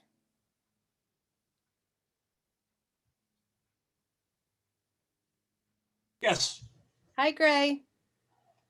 she's already off. They've been playing in the sprinkler in the backyard. That's where Bobby Ann's been for most of the meeting. Awesome. She's got it Oh. on her laptop out in the living room, but she's just not. Well, Hi, Greg. she had it on this morning. I'm not sure. Can you now. blow this up? No. Why? Hi, Gray.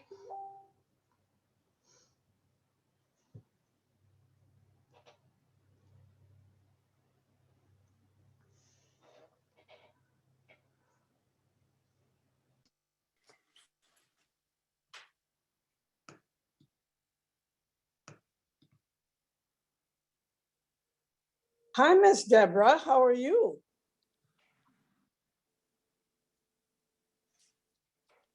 Who, me? Yeah, you. I'm fine. I'm glad to hear that. Yep. You're looking good. Yeah. I finished my book manuscript and I'm in the final proof. Oh, bless your heart. Thank you. Yeah. What's the title of it? Echoes of the Drum. Echoes of the Drum. It connects to Well, sacred. that sounds It connects to the sacredness of the earth. Yes. Yep.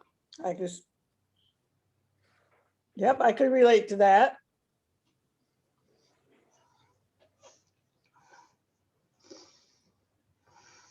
How many pages is it?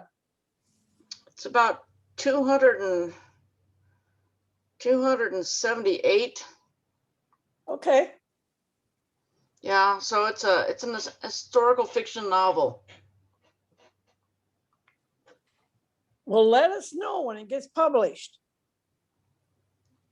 Okay. Sometime in late May or June of All this year. right. So it's soon. Good. It'll I get look forward published to in paperback and then on Kindle. it. Okay.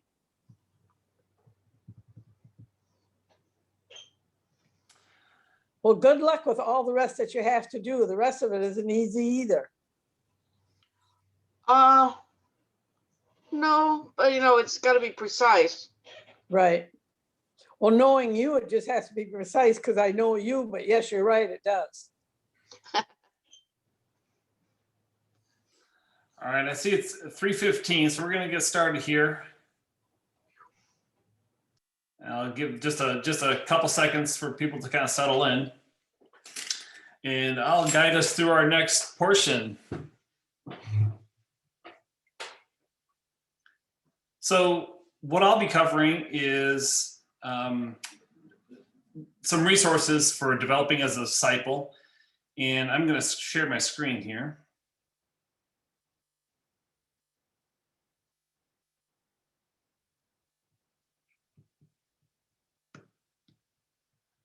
Maybe.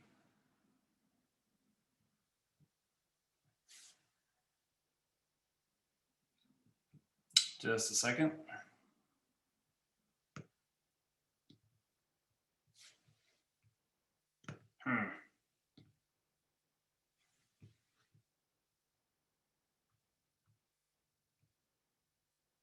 Okay.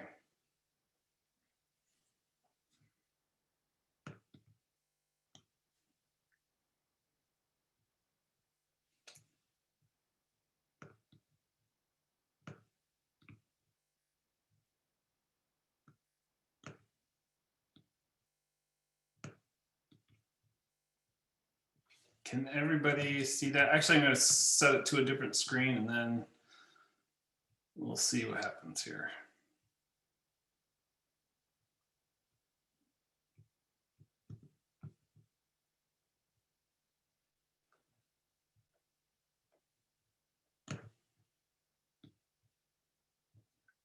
Sorry about that.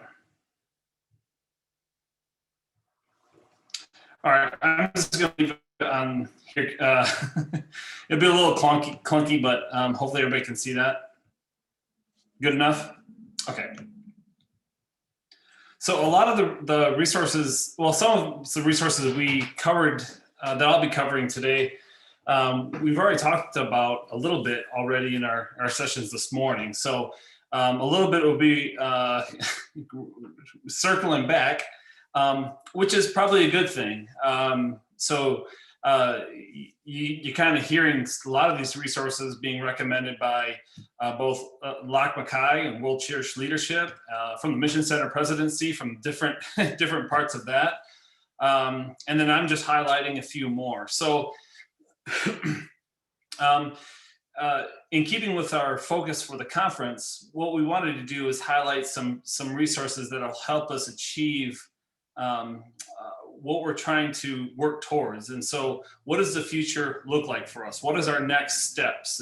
And we've had a lot of time to kind of just reflect on the pause that we had in COVID, like it or not. And then we have this ability to re-engage in our faith community. And we're just, like Erica was saying, we're asking you just to wait a little bit longer and engage in discernment to say, what does that look like? Instead of just jumping right back into, hey, you know what, dust everything off, or even go back to the same format that we had before. In what ways can we develop and grow in order to be a faith community that can reach people, that can build community, that can build relationships, that can have an impact in the world? And so hopefully these will be good resources for all of you. So if you have a pen and paper, you're going to want to take some notes.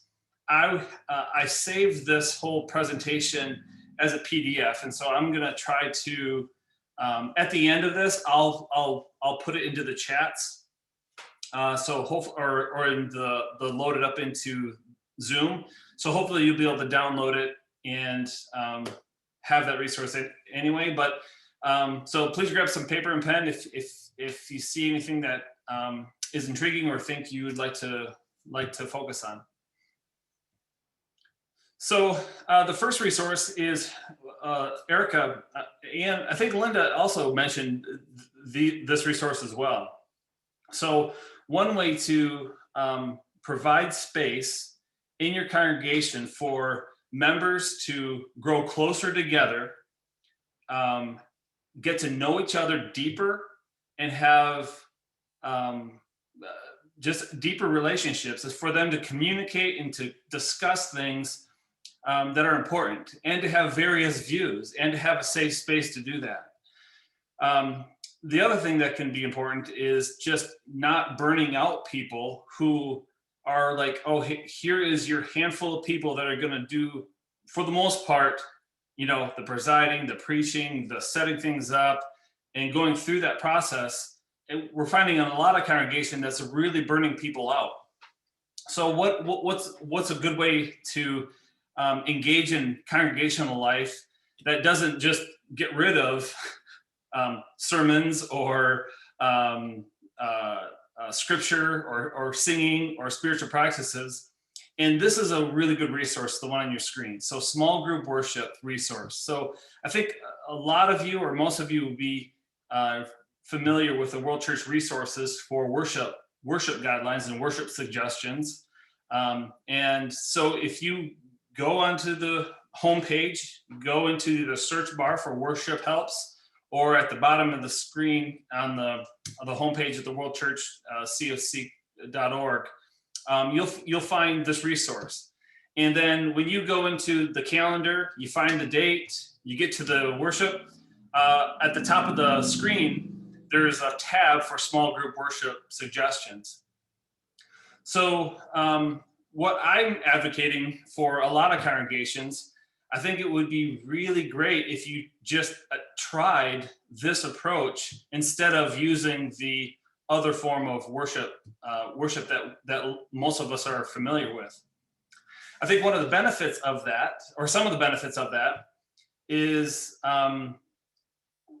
one, it does connect with conversation. So people do have an opportunity to share and discuss and talk about this, the scripture and what it means to them. More people can be involved in facilitating it, so they can take the lead, saying, we'd like to share this role of who's the facilitator, instead of saying, nope, you have to be this office to do this, or this ordination, you have to be ordained in this office to do this. We're saying, if there's anybody here who would like to facilitate this experience together, anybody can. And then that opens up the participation, that opens up people being able to engage in this. And you don't have to have, in the small group worships, there is no sermons. There's, on the right-hand side on your screen, these are sort of the basic concepts of what a small group worship does.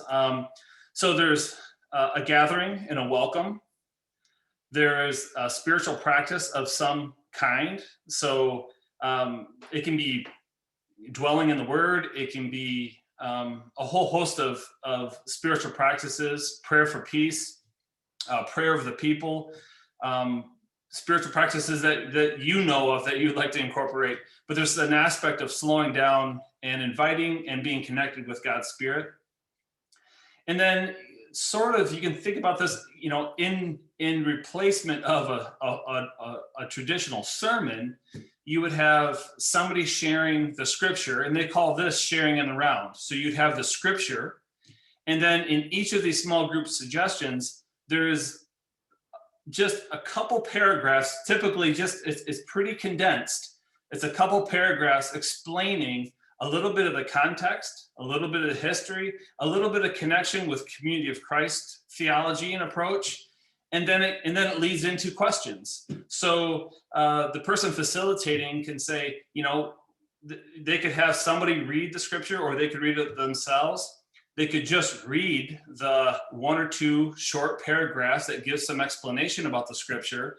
And then there's always some questions at the end of that. And then you open up the conversation for questions, and everybody gets to engage. I'll be able to talk about this a little bit more in the next session, but Weekly Connections through the Mission Center for the most part, uses this format when we meet together on Wednesdays.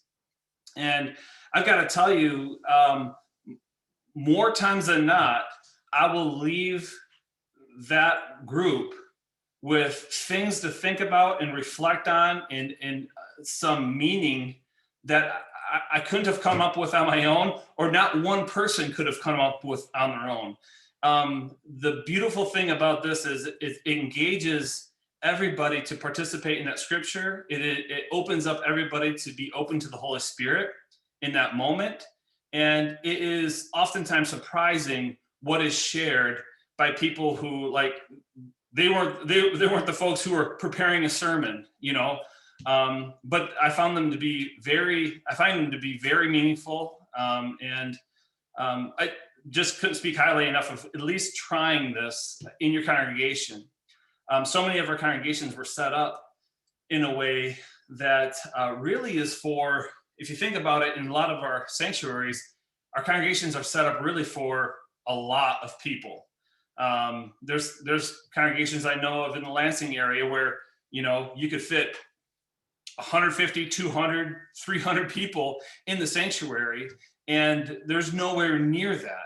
And so that format of a very formal traditional service might work well for a really large group. But if you have 50 or less people, or 75 or less people, this small group worship can still be a great option, because you can always break people up into even smaller groups and have conversations. So I just wanted to I'll stop there and want to mention that one.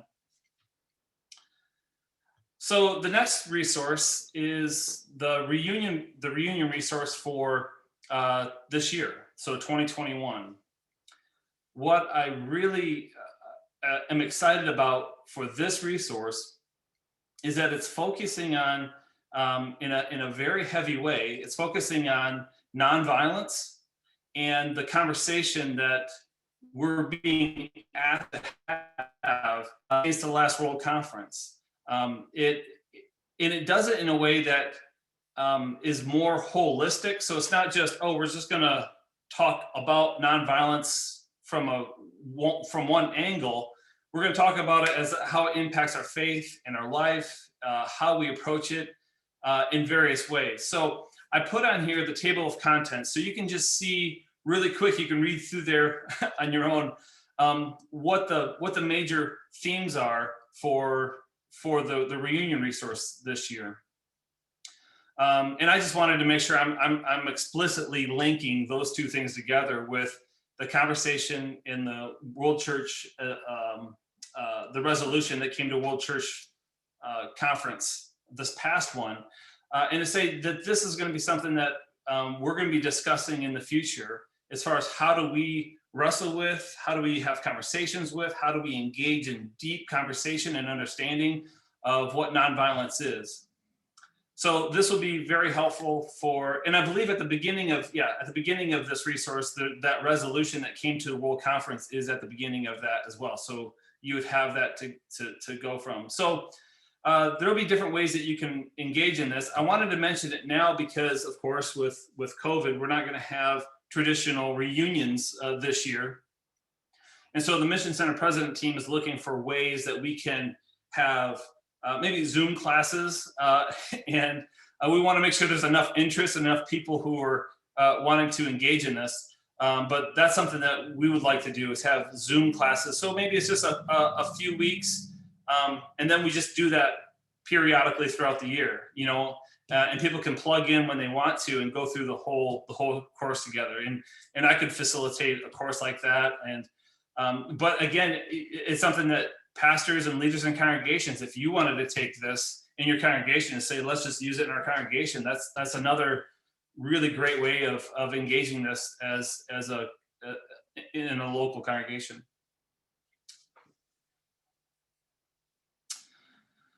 So the next resource to recommend, and this is connected with nonviolence, is we've mentioned this quite a bit over the past year or 2 years. This is Jesus and Nonviolence, A Third Way by Walter Wink. And I think it's a really helpful resource. It's pretty thin, like I've got it right here. You can kind of see, it's not a gigantic book. And I think it's a really helpful way to start or to have a group of people engage in the conversation of nonviolence and start to wrestle with the questions that we're all being asked to wrestle with. We did do a book club.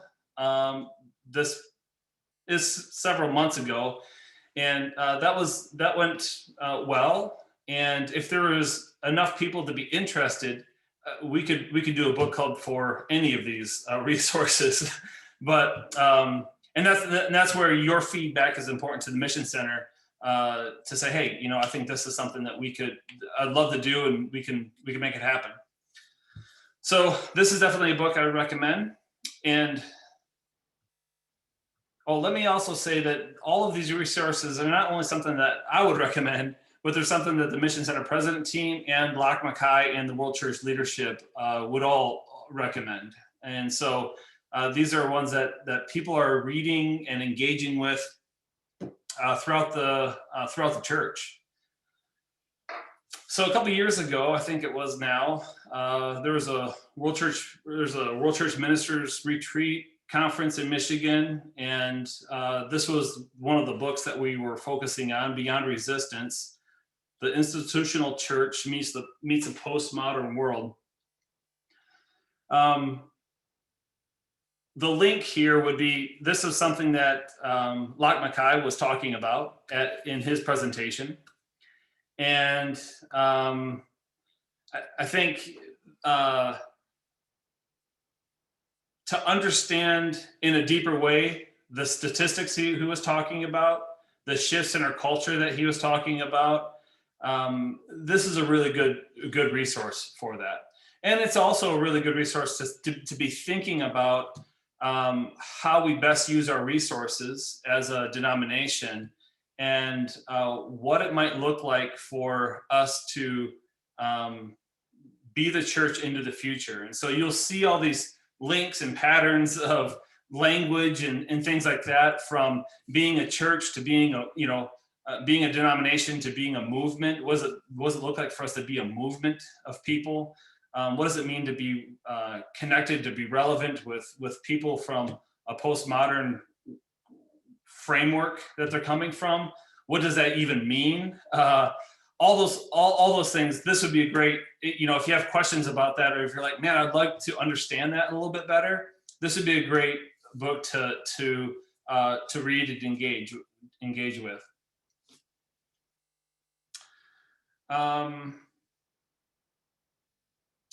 So let me go over one more book, and then I'll pause for questions. Then I'll go over a couple more resources. I don't want to go have too much thrown at you at the same time. So hopefully some of you will be familiar with this book as well. And this one is helpful in the same kind of a line of thought, the same kind of a trajectory of shifting culture, shifting perspectives.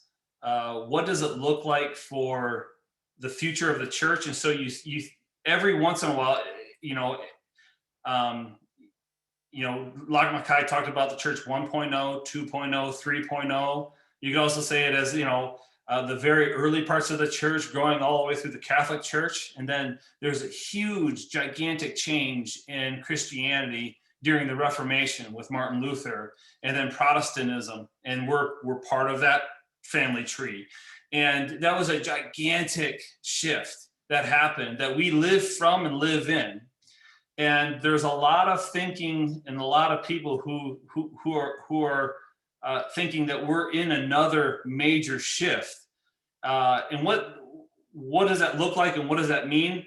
I think Christianity after religion helps us understand that a little bit better, and helps us in our discernment process, as we're a congregation who's like, we are excited about the mission of Jesus Christ. We're excited about our identity and our purpose as community of Christ. And we want to figure out how this can be lived out in ways that are impactful and building God's kingdom here on earth. And this helps with the discernment in the context, like what's happening in our society, and what might we be able to think of differently or do differently in order to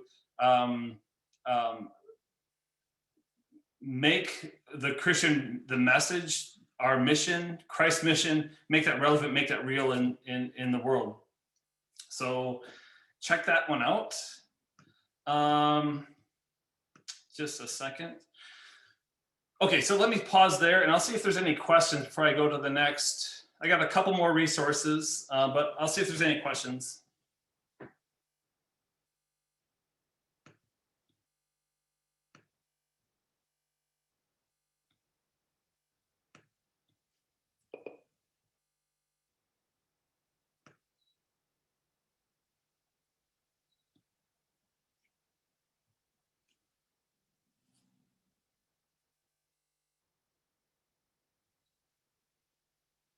All right, I'm not seeing anybody raise their hand. I can't see much on my end because I'm sharing my screen. So looks like we're good. Okay, so I'll keep moving on. So the next book that is a great resource for developing as a disciple is, if you haven't read it, and if you're not familiar with it, it's Tony Shabala Smith's book, A Way of Life, Understanding Our Christian Faith. I think it was I think he wrote it in, let me double check.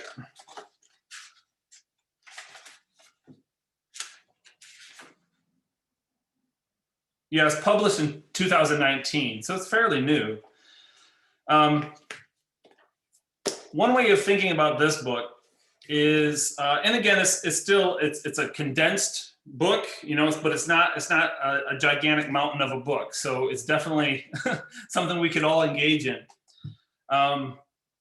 So one way I like to think about this book is if you were to think of, you know, you go onto the website of our church and you look up our faith and belief statements, you read our enduring principles, you read our mission initiatives, and some of our statements that we have on there. You get a pretty good framework of like, oh, okay, that's interesting. There's some new language there, or there's a different way that this church is communicating what God's vision is and what Christ's mission is and how we engage with that, what discipleship is. So this book is a great next step. So like the book that was Sharing in Community of Christ.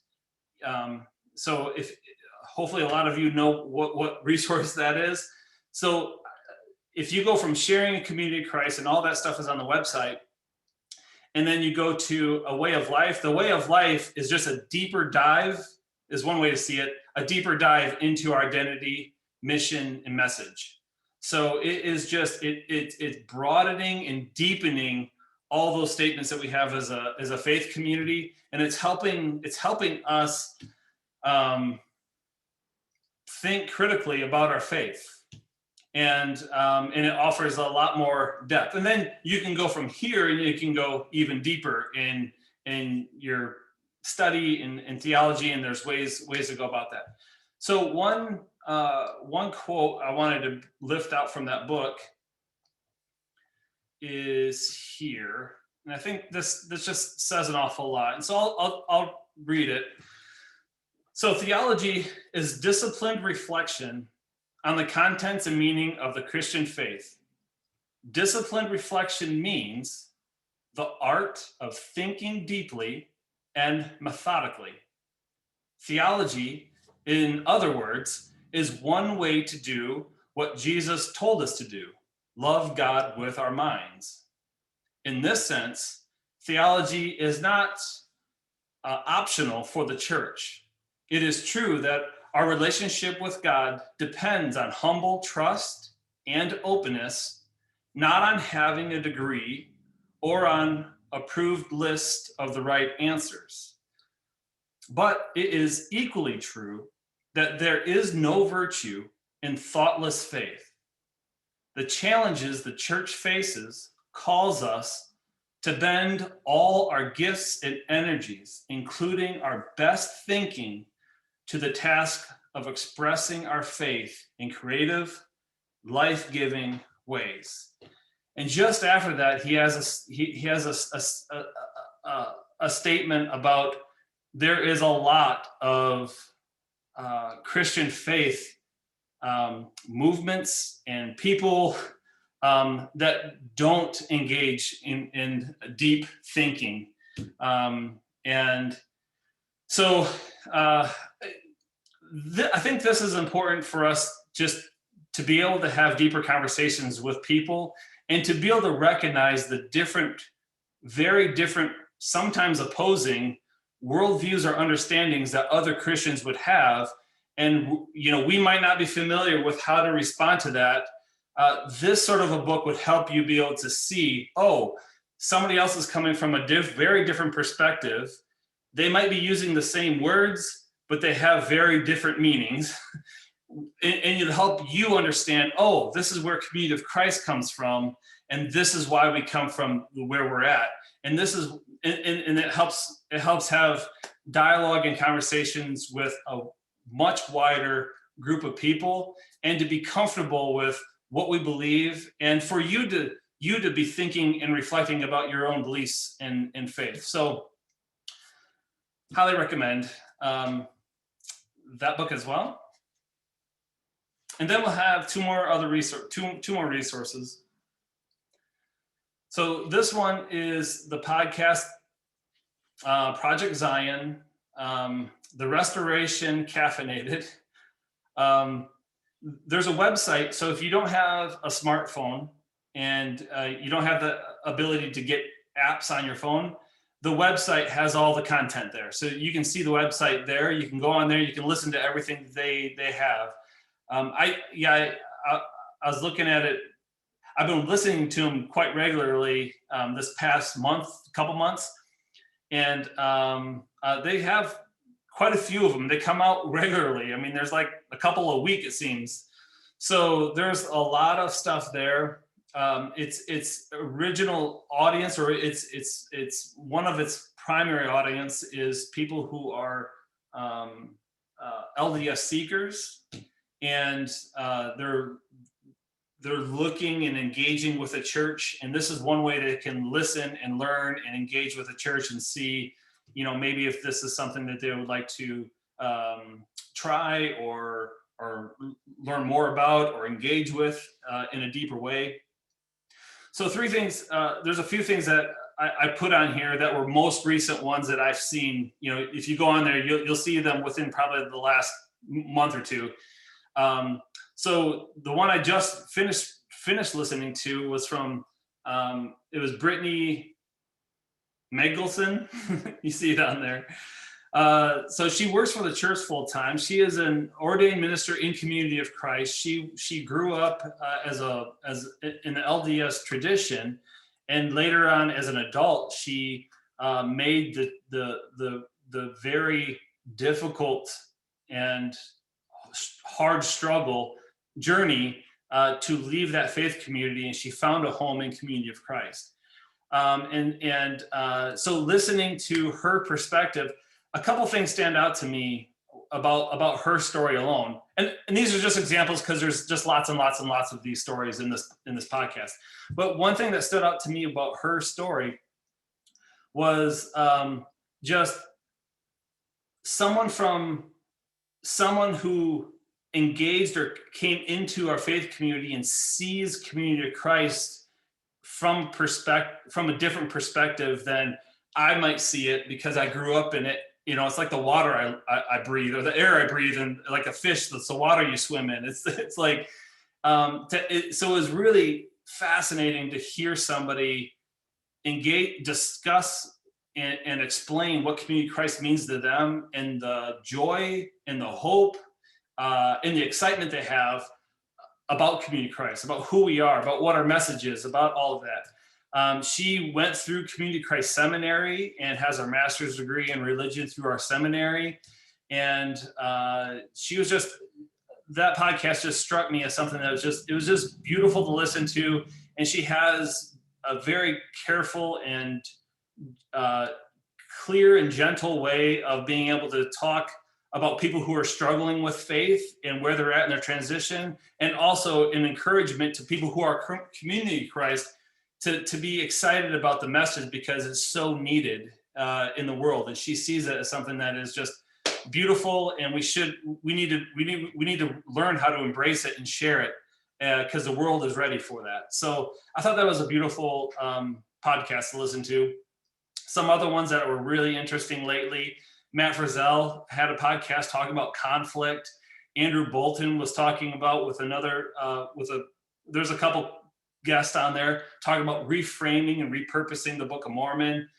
Tony and Charmaine Chavalas Smith were talking about Hebrews and the law. And just about anytime you get those two together on any topic, you're going to learn something. I learned something. And I love listening to them. So those are just a few samples of just the most recent podcast. But like I said, flip through them, listen to a few of them. I think you'll find them really nourishing and really great. And the last resource is the Historic Sites has a lecture series about all sorts of different topics, and this comes from the Community of Christ Historic Sites Foundation, and I wanted to lift this up. Locke Mackay definitely wanted us to lift this up and mention it. If you haven't been to the website, I encourage you to go there and explore.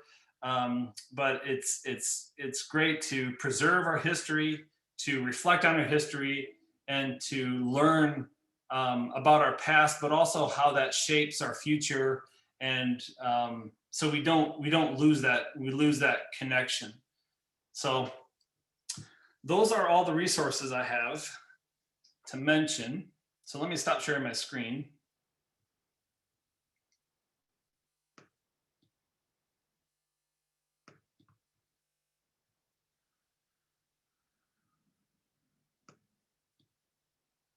All right, so yeah, and I'll just open it up to anybody. If you have any questions about the resources that I mentioned, or if anybody has questions about resources you wish you had, this is one of the things that all of you have access to. You have access to the Mission Center President team, which in turn has access to lots and lots of resources that we have gone through ourselves, that we're familiar with, that we've learned, but we can't share it all at once, and we can't give everybody all of that at once. So sometimes it's more helpful to say, hey, I'm struggling with this issue, or I love the resource on pick a topic. Let us know. We can let you know if the church has something or if there's something out there, and we'd be happy to reach out. And if we don't know, of course, we can connect with World Church leadership and see if there's anything from the broader community, because there might be a mission center who's working on a resource, or who's done a study or something that we can connect with them and say, hey, we're looking for a resource to help in this way. So let me open it up. Is there any questions? When you talked about the lecture series, we've listened to most of them. And I think she said that they're going to be online, or they're something, I can't remember. Gary Gordier has been on them too, with them too. And I can't remember just what she said, but that they will be able to, you can go to them, whether you watched them at this time or not. Oh, yeah, yep. Yes, Esther and the rest of you. Yeah, they're taping all of the series right now. At the conclusion of the series, they'll all be made available, so you can go back and look at the archives. And they're just outstanding presentations. I personally, I liked this last one real well, because I knew Paul, and my wife went to, well, she was at the SAN, and one of her teachers was Alice Edwards, and so it was, you know, you're missing something if you're not paying attention and going to these lecture series. All of them have been really outstanding.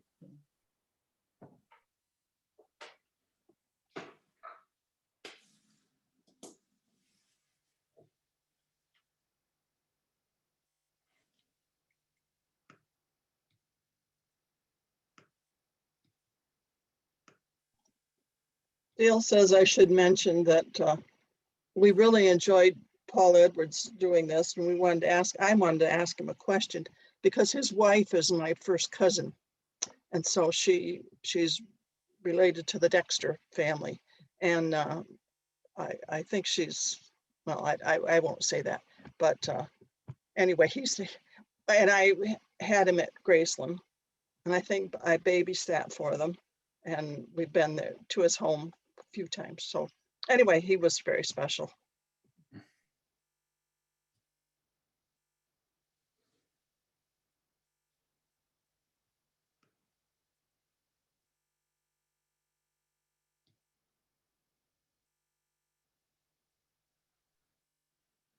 Adam, Yeah.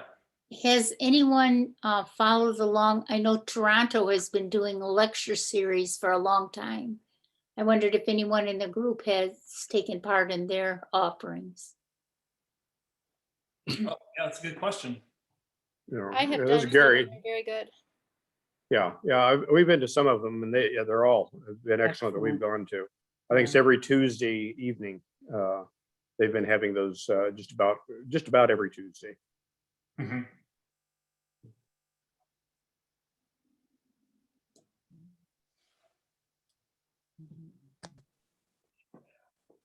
Adam, the reunion resource, Yeah. are they ready now? Can you buy the book, or didn't they make it into a book this year?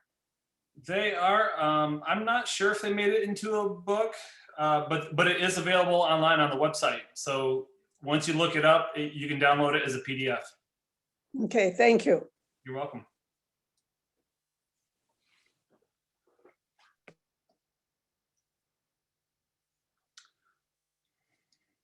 All right. Well, if there's no other questions, I think we'll transition to our next phase, unless we want to take a break. What do you think, Erica? I think we have about half an hour left, so Break. better to stay together. Okay. Oh, yeah. I think so. Just move Otherwise, on gotta. to the next section. Yeah. Yeah. Yep. And I'm not sure who is doing the next section. Dan, you know how that's going to happen? If you're there, Dan. There he is.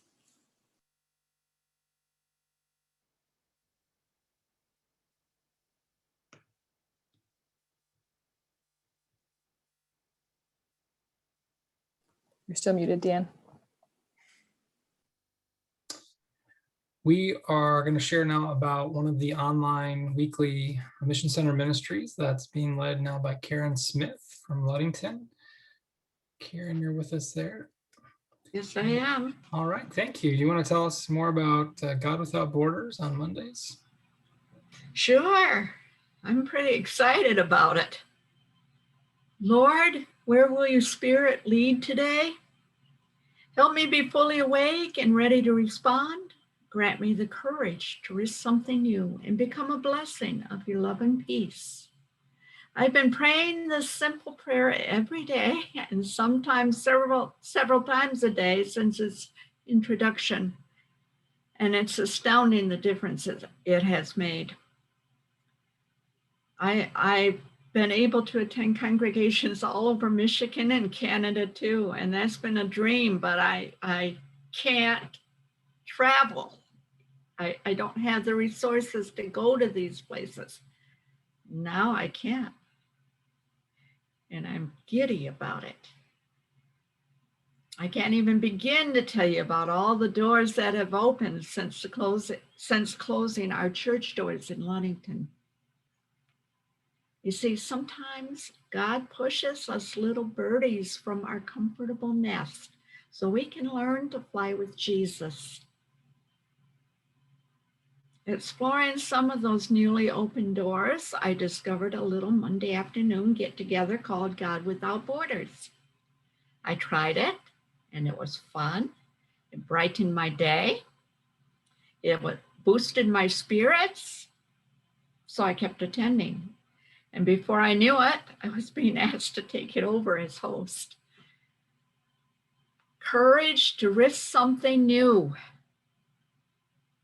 Haven't I prayed that hundreds of times? But now I look forward to our weekly coffee break with God, as I like to call it. And the rules are simple. Be kind, be respectful, do not judge, because everyone's experience with the Holy Spirit is personal to them. And it's important that they be heard. We share our stories of love and faith, our victories and our concerns. I usually have a video to share. See, I've learned how to share with Zoom. I was dragged kicking and screaming into the computer age, but here I am. And we also share a prayer, and there's starter questions to get the conversation going, but the conversation goes where it wants to go. It's an informal visit with old friends and new. We share and laugh together, and sometimes maybe cry a little too.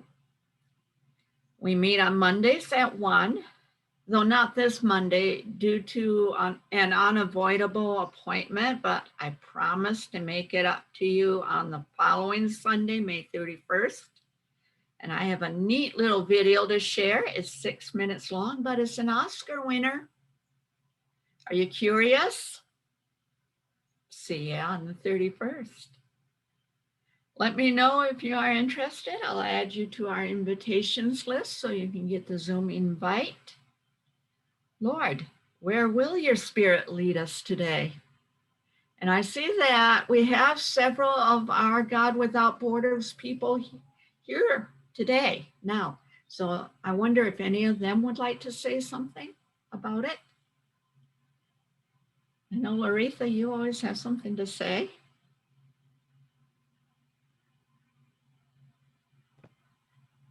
It's a very pleasant gathering, and excuse me, and Ann Doty and Eleanor from up north, I hadn't seen them in ages, so it kind of connects people all around Michigan. And actually Karen had a friend out of the country and this type of thing.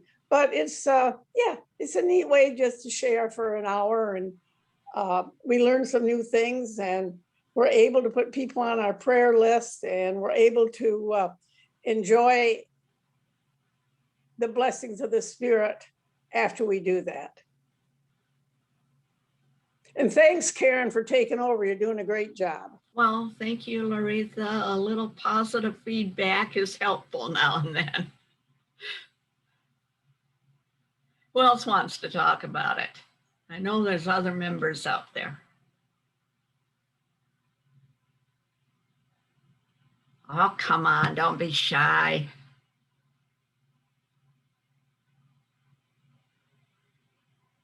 I'm looking to see who else I can pick on.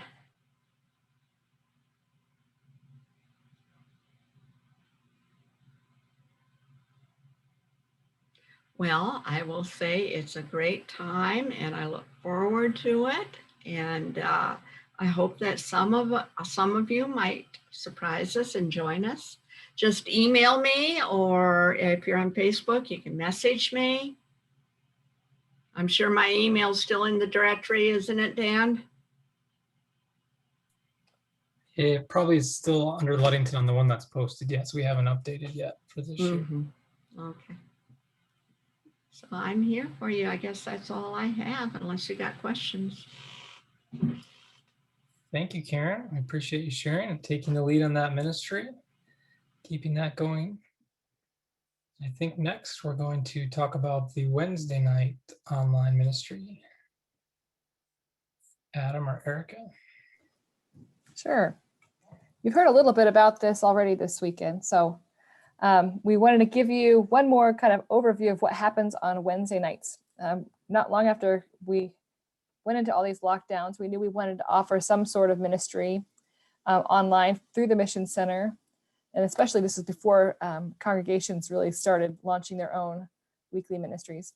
So we started what we called Midweek Connection, which was basically intended as a way for people to keep up relationships and share about spirituality and maintain some connection to the church when there wasn't something locally. And that has continued for the last year, and it's sort of evolved a little bit, and it's got a small group of people who have kind of coalesced, and you can pretty much count on week after week. But we still have some folks who were with us in the past, are unable to join all the time, who will drop in occasionally and say, hey, I just need to pick me up. I'm struggling with this or that. I just need to see you guys and check in. So the relationships that are formed there, I think, are very personal and lasting. Adam's going to share with you briefly kind of what happens on a Wednesday night if you would be interested in joining.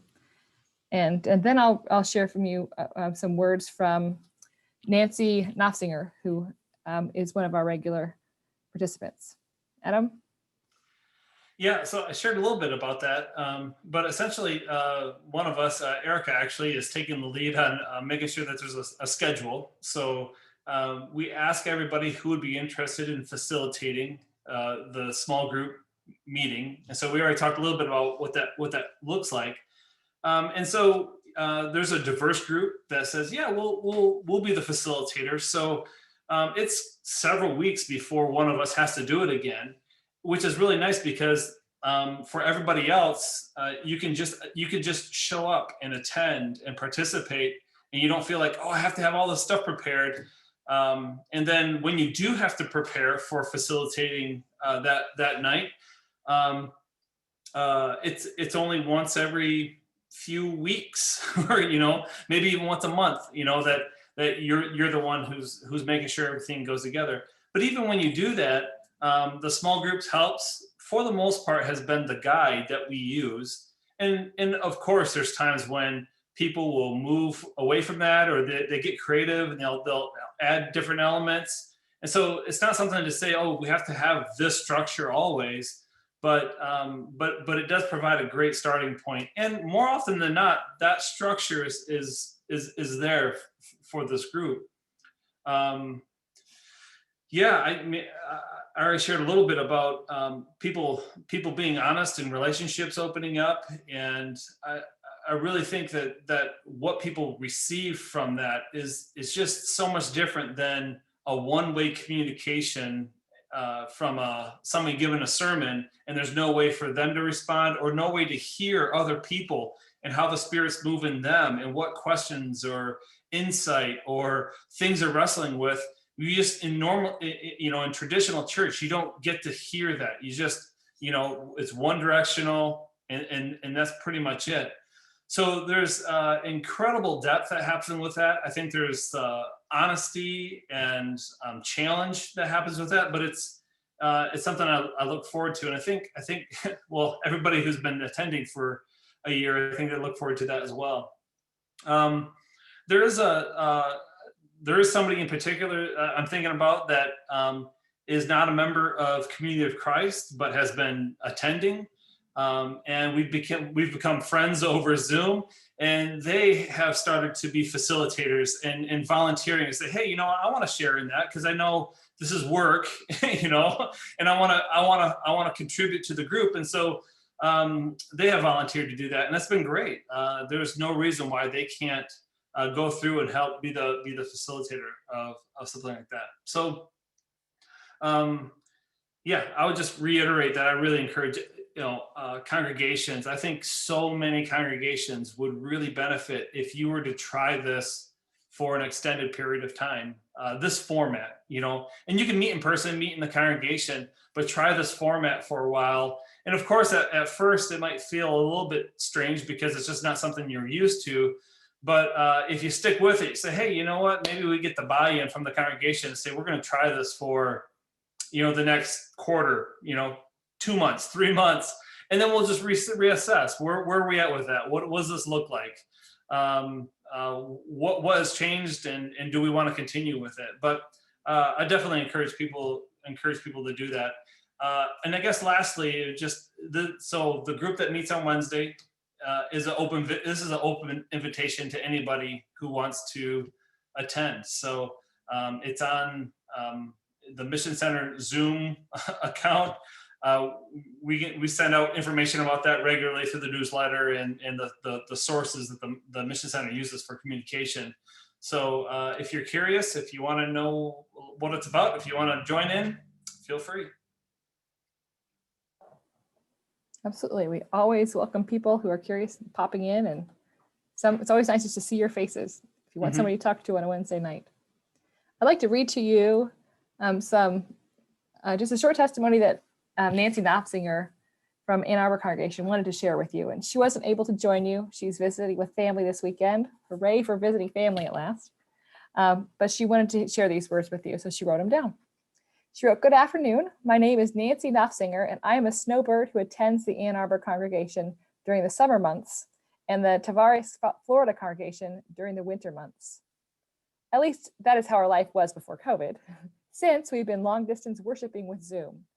When we have been attending Ann Arbor on Zoom most Sundays, in Florida sporadically. With no actual in-person meetings, I think we look for ways to replace those times we used to spend in Sunday school and small group discussions. The after church lunch, the chatting while standing in the foyer. I looked at different mediums to meet this void: an app on my phone, various podcasts, a Zoom Wednesday evening prayer service, and then I tried the Michigan Midweek Connection. It's not a prayer service, it's not a lecture, It's not really a church service. It's exactly what it says, a midweek connection. We are a small group sharing for an hour in fellowship on Wednesday evenings. We share scripture, usually the one for the upcoming Sunday, and talk about what it says to us personally. There's no pressure to share or stay quiet. I like that.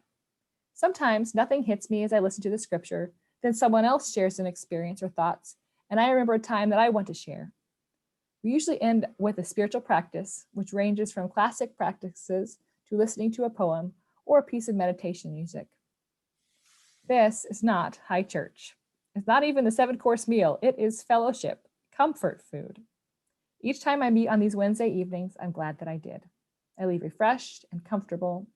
I feel I've just spent an hour with friends. The most difficult aspect of these midweek connections is remembering that it's Wednesday. You may laugh, but I have set an alarm on my phone, and so many times it rings and I look to see who has texted me, only to see a reminder that I will have 10 minutes until midweek connection. I hope you will join us. Thank you, Nancy, for sharing that with us.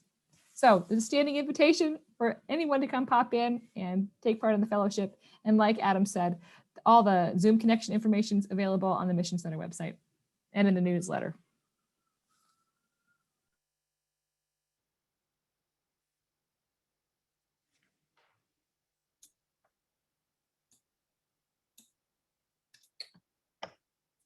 Okay, I think that brings us to the end of our presentations for today.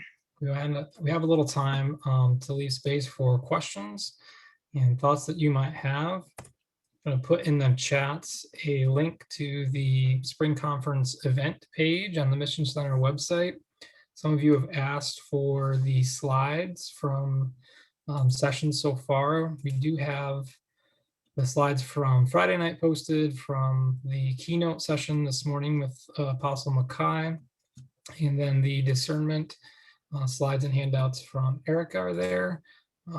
I'll be working to get those from Linda and Adam. If you could send a PDF of yours, we can get those posted as well, so that any of the information that was in the slides will be there. So you can check that link now for some of them, but look back there, and we'll have that out in the Mission Center announcements as well in the weeks to come for people who weren't able to join us.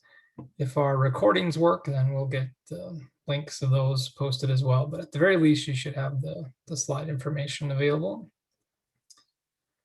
And just a quick preview reminder of tomorrow morning, we're going to gather at 9:00 a.m. for an overview of what we currently have planned for youth and family camps this summer.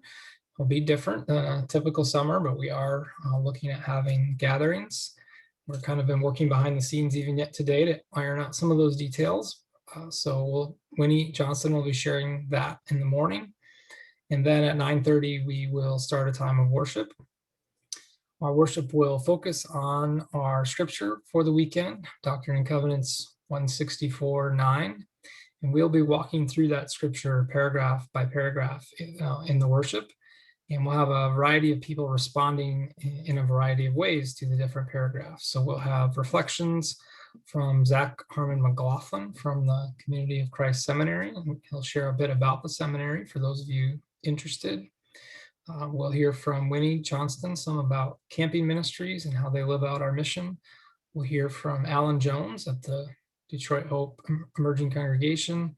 And we'll also have some visual art shared by Sarah Allen, and hopefully we can make it work to have a movement dance expression shared by Noel Gafka, along with some readings and hymns and other things throughout the worship. So we hope you'll join us for that tomorrow morning, 9:30 till about 10:30, as we worship in a slightly different way than we might be used to, focused on scripture with a variety of expressions. That's all the content that we have today. And so the MCP team will be here. We're planning to be here till 4:30, so we'd be glad to take questions and about anything today or other topics you might have. I saw one come in the chat here asking to explain what's happening at Journey House and the change from being off-campus student housing. Yeah, I'd be glad to share that. So some information was shared last night, if you weren't there, about a switch for our property in East Lansing. The Community of Christ owns a historic home there that has 6 bedrooms on the second floor, an apartment and shared space on the first floor, and then some additional rooms on the upper 3rd floor and the basement level. We've been using that as a meeting space for the East Lansing congregation, as a meeting space for various campus ministries, and then for housing for students in after high school programs. And the board that's been operating that came to a decision in December to end that current focus for the ministry. And as mission center officers, we've been discerning with the congregation and board and council, and we've developed a plan to be transitioning this fall to using that facility for disciple development efforts throughout the mission center. So the housing rooms will be available for interns, people of any age who might want to volunteer in some capacity with Community of Christ, and in exchange for that volunteering, have a place to live in one of the rooms. We also will have the rooms available for sabbaticals or personal retreats. So for people who want to take a time away to study, prepare for a class, a sermon, a leadership role, whatever that might be, they would have the opportunity to come and stay in a room. And then also we're going to be developing a lending library, which will have books and resources, also items for presentations like projectors and TVs, labyrinths, and all kinds of things we have where people could come and spend the day there using those resources, or come check them out and use throughout the mission center. And we're going to be exploring partnerships with the seminary and seeing different ways we can potentially use that space for disciple development ongoing throughout the year, and also continue using that for the East Lansing congregation and for campus ministry activities in the area. So that's kind of a quick overview of where we're shifting. It's not a dynamic change, but it is a shift in how we've been using that. And so if you know of individuals of any age who might be attending classes online or in person, or wanting to explore going deeper with Community of Christ as a leader or as a staff member, please let them know that we're open to kind of talking with them. We don't have any exact ideas of what that means. We just have the broad idea of internships or personal retreats, and we are excited to talk with people who want to think about that further with us.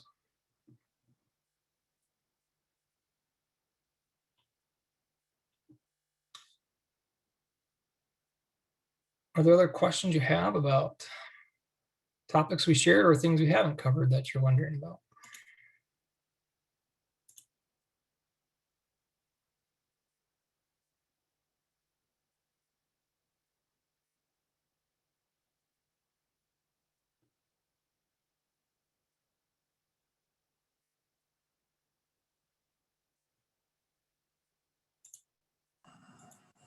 Hey, Dan. Yes. Dave Cushway here, Big Rapids. Dave. A quick question. We've studied the new guidelines for gathering, and we're just wondering, once we're below the threshold of 100 cases per million, does everything just fall away and we are back with no restrictions? Yeah, so pastors received updated guidelines. Some of you haven't seen those yet. Thanks for the question, Dave. Where we're at overall in the USA Church is that the apostles have updated their guidance for in-person gatherings to say that local mission centers and pastors can determine the policies for congregations rather than the guidelines that previously applied to all congregations in the USA. So the mission center officers have been evaluating the changes from the state of Michigan and the CDC guidance, along with church guidelines. And we shared during this past week that effective today, all congregations are able to meet outdoors without restrictions. So without reopening plans, for those of you who've been involved with that, those are no longer needed. Even if your local area is not yet to the 100 per million number, most are close. We're not using that number any longer for a reopening plan. So all congregations can meet outdoors with no restrictions. That means no masks, none of the cleaning lists, contact lists. Congregational singing is allowed outdoors. You could use objects if you need to. All outdoors is permitted. Indoors, all congregations can meet starting today, but there are still some restrictions that apply if you're gathering indoors, and that would be all participants need to wear masks, no singing as a group indoors, and no sharing of meals indoors. So again, all congregations can meet. They don't have to submit a plan starting now, but they do still need to meet those requirements of wearing masks, refraining from singing in a group, and refraining from shared meals inside. And we would ask the congregations, have sanitizer available and have general precautions for cleaning and sanitizing, as hopefully you always would, and being ready to kind of answer questions and be thoughtful about how you're going to return to indoor worship if you're ready to do that. So a question came in about, what about attendance inside and out? Dottie, do you want to clarify maybe? Before it was, we had to keep the attendance on who was coming. So if anything happened, do we have to do that now if you're inside or if you're outside? Yes. Okay. Thank you. Yeah, we're no longer requiring the attendance inside or outside at this point. Contact tracing has essentially stopped. It has for some time, I think. And so we're not asking for that any longer. Well, we're also not asking that the cleaning checklist be kept any longer. So all of those requirements are no longer in place. So I guess to give back to Dave's question, not everything has gone away, but if you're outdoors, it has. You can meet and not have any requirements. If you are going to meet indoors, there's still a few requirements, but much less than there were. And that's as of today. We're going to continue to monitor that. The rationale behind that guideline is that at this point, the CDC is recommending people who are not fully vaccinated continue to wear masks indoors, and the state has orders to that effect through this month, and then also in differing ways through June.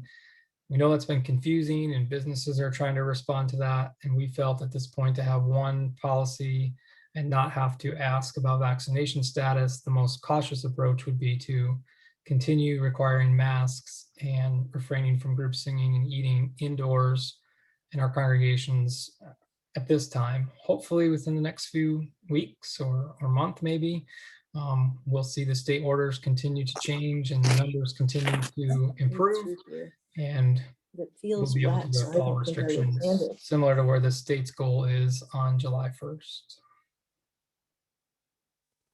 That also includes no temperature taken, correct, Dan? Yes, that was not a requirement in any of the policies. Some congregations did implement that, but that is not required. Thank you.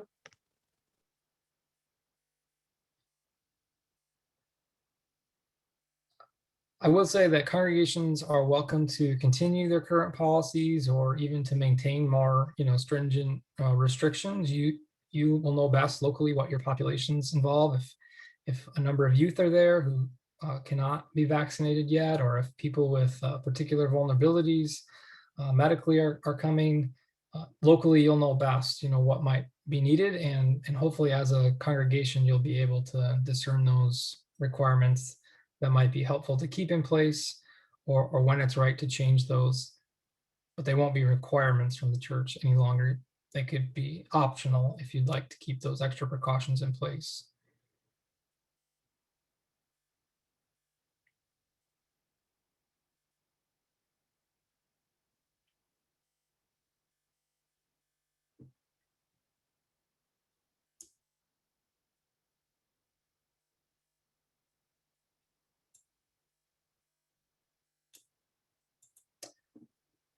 Got some more time if there are any other questions people would like to ask.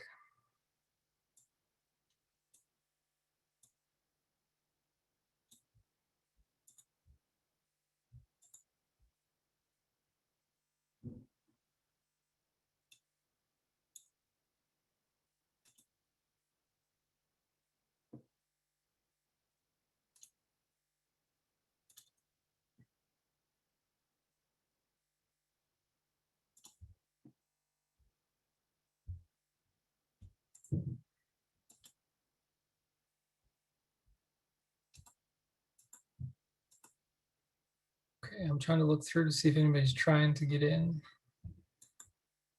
Doesn't look like it to me.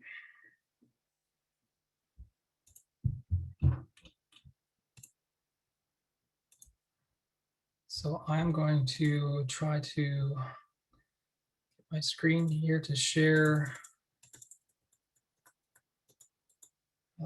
a version of our scripture that we offered last night that Erica has prepared. Get that up as a closing thought and blessing for our afternoon. Okay, I think you're seeing that. Truly be community of Christ. Embody and live Christ's concerns, passion, challenges, fears, insecurities, loyalties, remain in shadows. Opportunities, divine call, vision, move in light. The mission of Jesus Christ, our journey ahead. I wish you blessings as you continue to think about the journey ahead and how mission is living out in your life today, and the days and weeks and months to come. Hopefully we'll see you all tomorrow morning. Have a great afternoon and evening, everyone. Thanks, team. Really appreciate it very much. Thank you. Bye, everybody. Bye. Bye.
Clinton, I saw your message. Would it work if I emailed you the slides from the morning?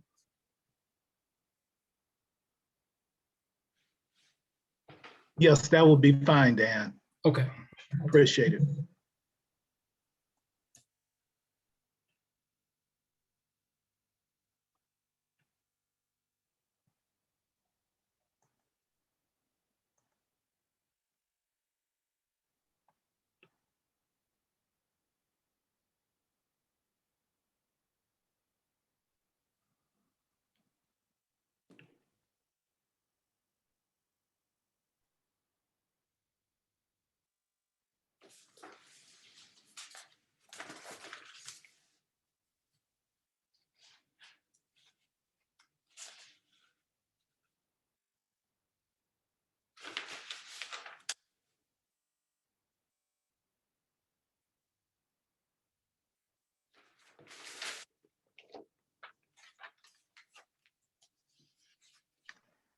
Should be, Dan. I was trying to send a message to Sarah Allen, and apparently the chat stopped working. She is off now, so it probably won't go through to her. Oh, okay. Yeah, no problem. That's fine. Thank you. Yep. You take care. Have a blessed weekend. You too.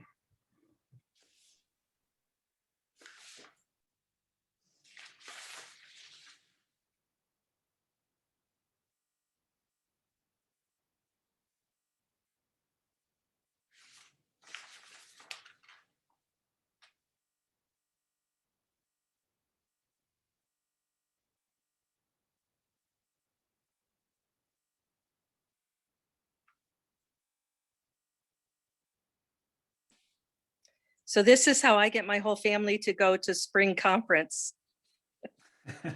We're all at Andy's house and we're all painting and they all had to listen to spring conference today. They didn't even know they were listening, but they kept chiming in and making comments. So I know they were getting it all.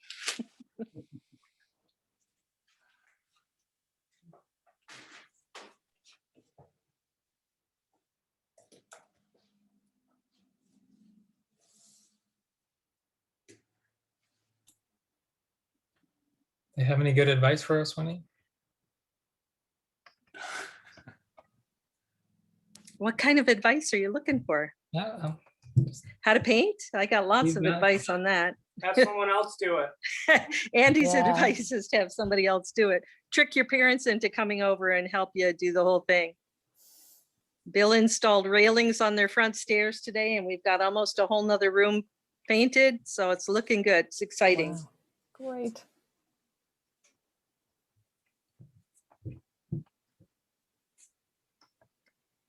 Everything sounded good. It was disappointing for Linda, I'm sure, to get that little interruption in the middle of her presentation, but she didn't let it make her look like she was flapped. She's a pro. Constant professional. It's been frustrating, the internet there. I don't know. They're using the same company that we used up at Park of the Pines, and we've had good luck there and at Sanford. So there's some equipment problem or internet problem. Yeah, I think that Ben said that he thinks it's the cable internet that they're using. But I thought that they had fiber available there. Did they not? Yeah, they just got fiber. That's why we made all the changes. And I think he was just over there this last weekend trying to work on it again. And I guess it's still not figured out. So I don't have any idea. Firewall. Oh, that's frustrating. They should have really good service. But yeah, they really should have the best.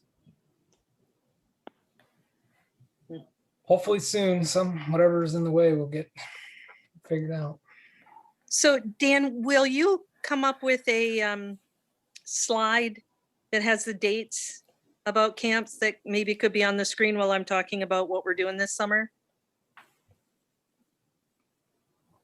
Yeah, I can put that together. I think I've got one that has the dates for the worship actually. So I'm not sure if I will, but if I come up with a half a dozen photos to use when I'm my little bit of a talk in the morning service, can I send those to somebody who can show them, or am I able to share my screen? Or you can share your screen. Okay, all right. I'm not sure if I'll do that or not, but people would probably rather look at pretty pictures than my face. So Cheryl, I'm looking at your question. You're asking, why are the Mission Center guidelines tougher than the state? For example, being able to sing inside, even though you are not looking at people being vaccinated and not wearing masks. So I believe the guidelines for the state currently require those who are not vaccinated to wear masks indoors. And our singing guideline indoors, I don't think the state has one. We've been trying to follow the CDC guidance, and it's listing that singing is a high-risk activity, particularly for those who are unvaccinated because of the spread of the droplets. So our understanding is if we're trying to protect unvaccinated individuals indoors, that we need to refrain from singing when we're indoors at this point. the question I have is that you're not even looking at vaccination status though. And most of our congregation now is fully vaccinated. And so they were asking at the priesthood meeting the other night, what is the difference between us singing outside and us singing inside when we're vaccinated? And I said, from a medical standpoint, nothing. Right. For those who are vaccinated, there's no difference. It's for those who are unvaccinated. Then don't want the unvaccinated people to. So if you're wearing masks and you're vaccinated, it makes no sense that you can't sing inside or outside. Vaccinated people could sing inside. As far as we know, the guidance has said that people who are fully vaccinated can do any activity with lower or very minimal risk. Our understanding of the guideline is that for unvaccinated people, they need to continue to wear masks and refrain from high-risk activities. And since we're not asking people for vaccination status and we expect guests could come at any time, we're saying for indoor events, we need to refrain from that singing and continue to wear masks.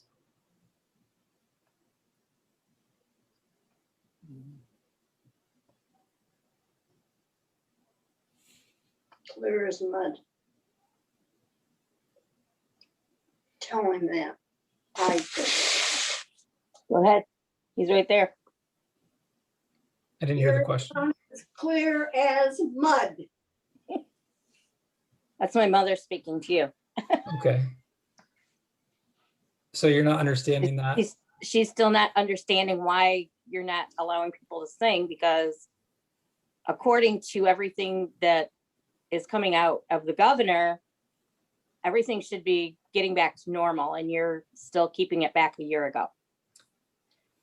Yeah, so the governor's quote said that we can sing and hug and all those things, but the orders from the Department of Health and Human Services still say that the unvaccinated individuals need to continue to wear masks indoors.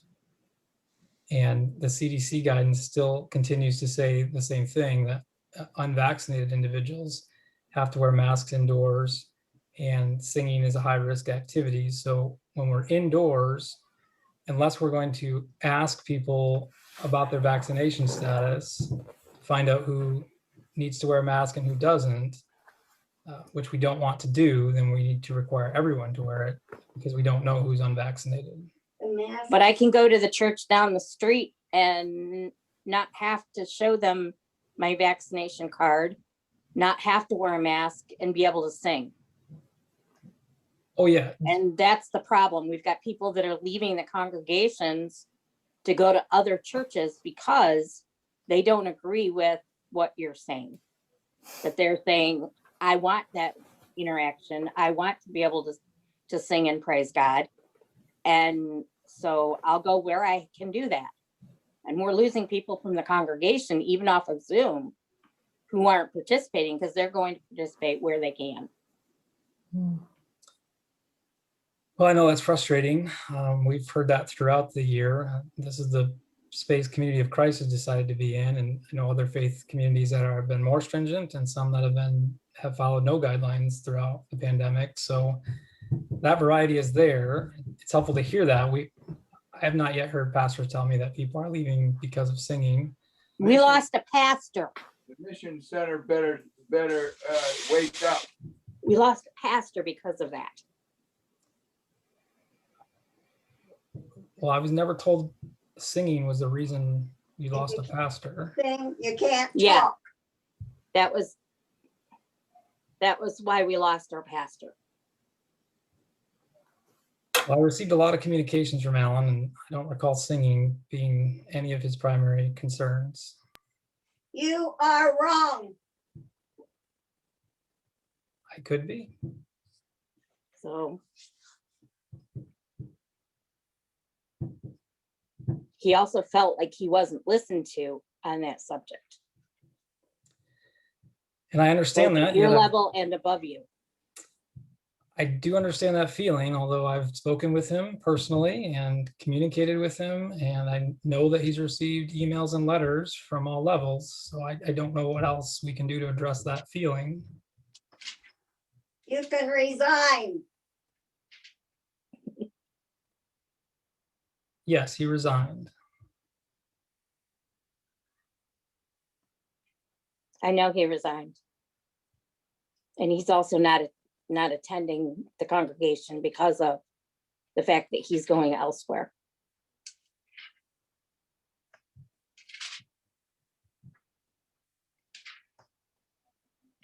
Dan, you should resign. Well, thanks for sharing your feelings with me. I don't intend to do that anytime soon, although I have been asking about plans for transitioning in my life for a while now. So maybe someday soon that'll happen, but it's not in the near future. What did you say? What did he say? Maybe someday soon it'll happen. Here, ask him if he can repeat it. Could you repeat that, Dan, so my dad could hear you? Sure, I said I'm not intending to resign, certainly not over any of these issues, but personally, I've been in the role for a while, so someday soon, hopefully we can come up with that transition plan if you're, but I'd be happy to talk to you personally if you have any questions you want to ask me. I'm always open to that.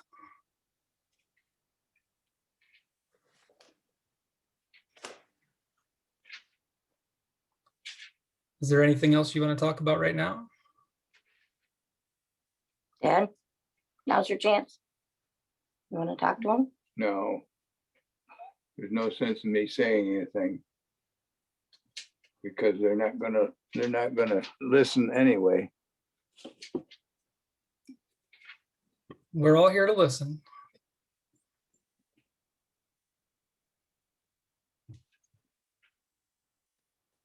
No, there's no reason why a person that is, especially a person that is vaccinated and wearing a mask, can't sing indoors.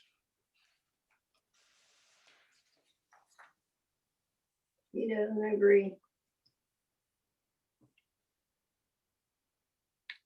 Has Rich Allen been consulted with any of the guidelines? Rich participated on the team that developed the potential reopening plan for youth camps. But did he give input on the current guidelines that you have put out? No. Can I ask why not? Why you would not go to medical people?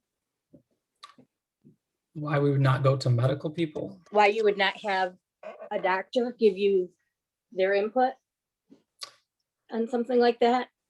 Well, we're not reaching out for medical advice on this. We're trying to balance the state orders and the CDC guidelines with what we're being asked to implement by the USA leadership team with the church. So whether those guidelines and orders are based on medical science is not something we've been evaluating. We've been considering how do we put those in a format that works across the mission center. Since this is primarily a medical issue, I would highly recommend that you have somebody look at them from a medical standpoint also and give that input to you, because it's obvious from the guidelines that you've just put out that there's been no medical input.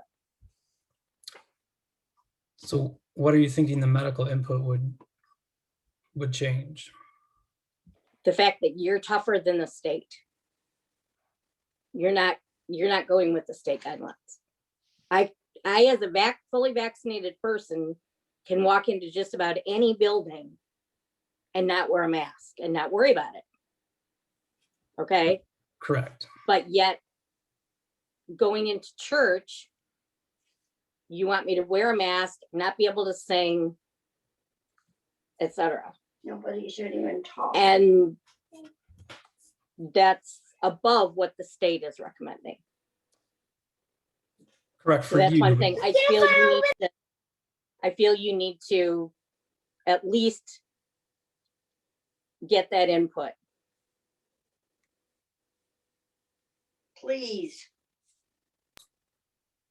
So my child just walked in, so I'm not sure I got the end of that, but I think what I first heard was that the requirements are stricter for those who are unvaccinated. And again, I agree, that's true.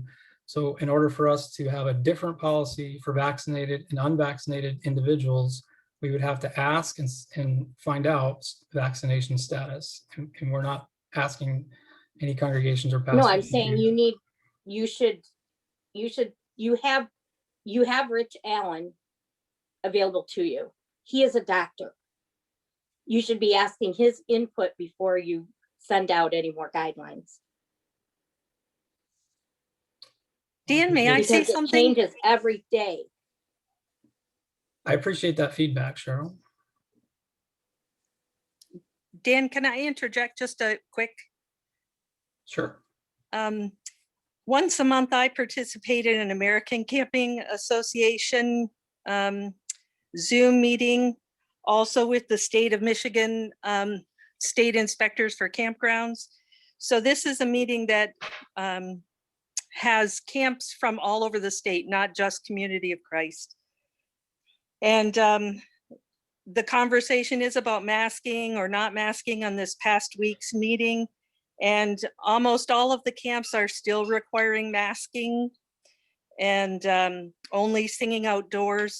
And their reasoning is that there are children that participate and they are not yet able to be vaccinated. So I would assume in our congregations too, there's a potential that children could be at our congregations and they're not yet protected. And we don't really know who's coming on any given Sunday.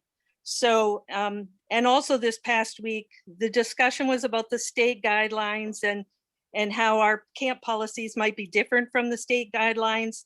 And the information that both the ACA leadership and the camp inspectors said is, you are totally able to have your own policy that you feel is right and safe for your situation. You don't have to follow the state guidelines if you don't feel they're going to keep your people safe.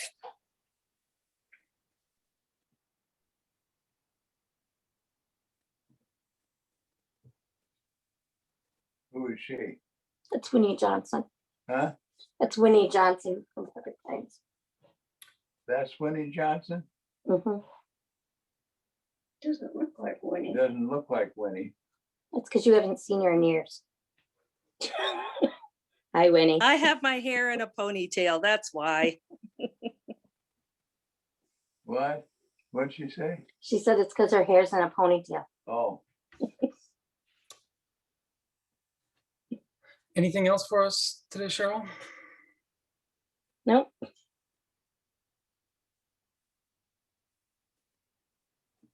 Okay. Thank you for sharing your concerns and all of your questions. We'll see you tomorrow. See you then.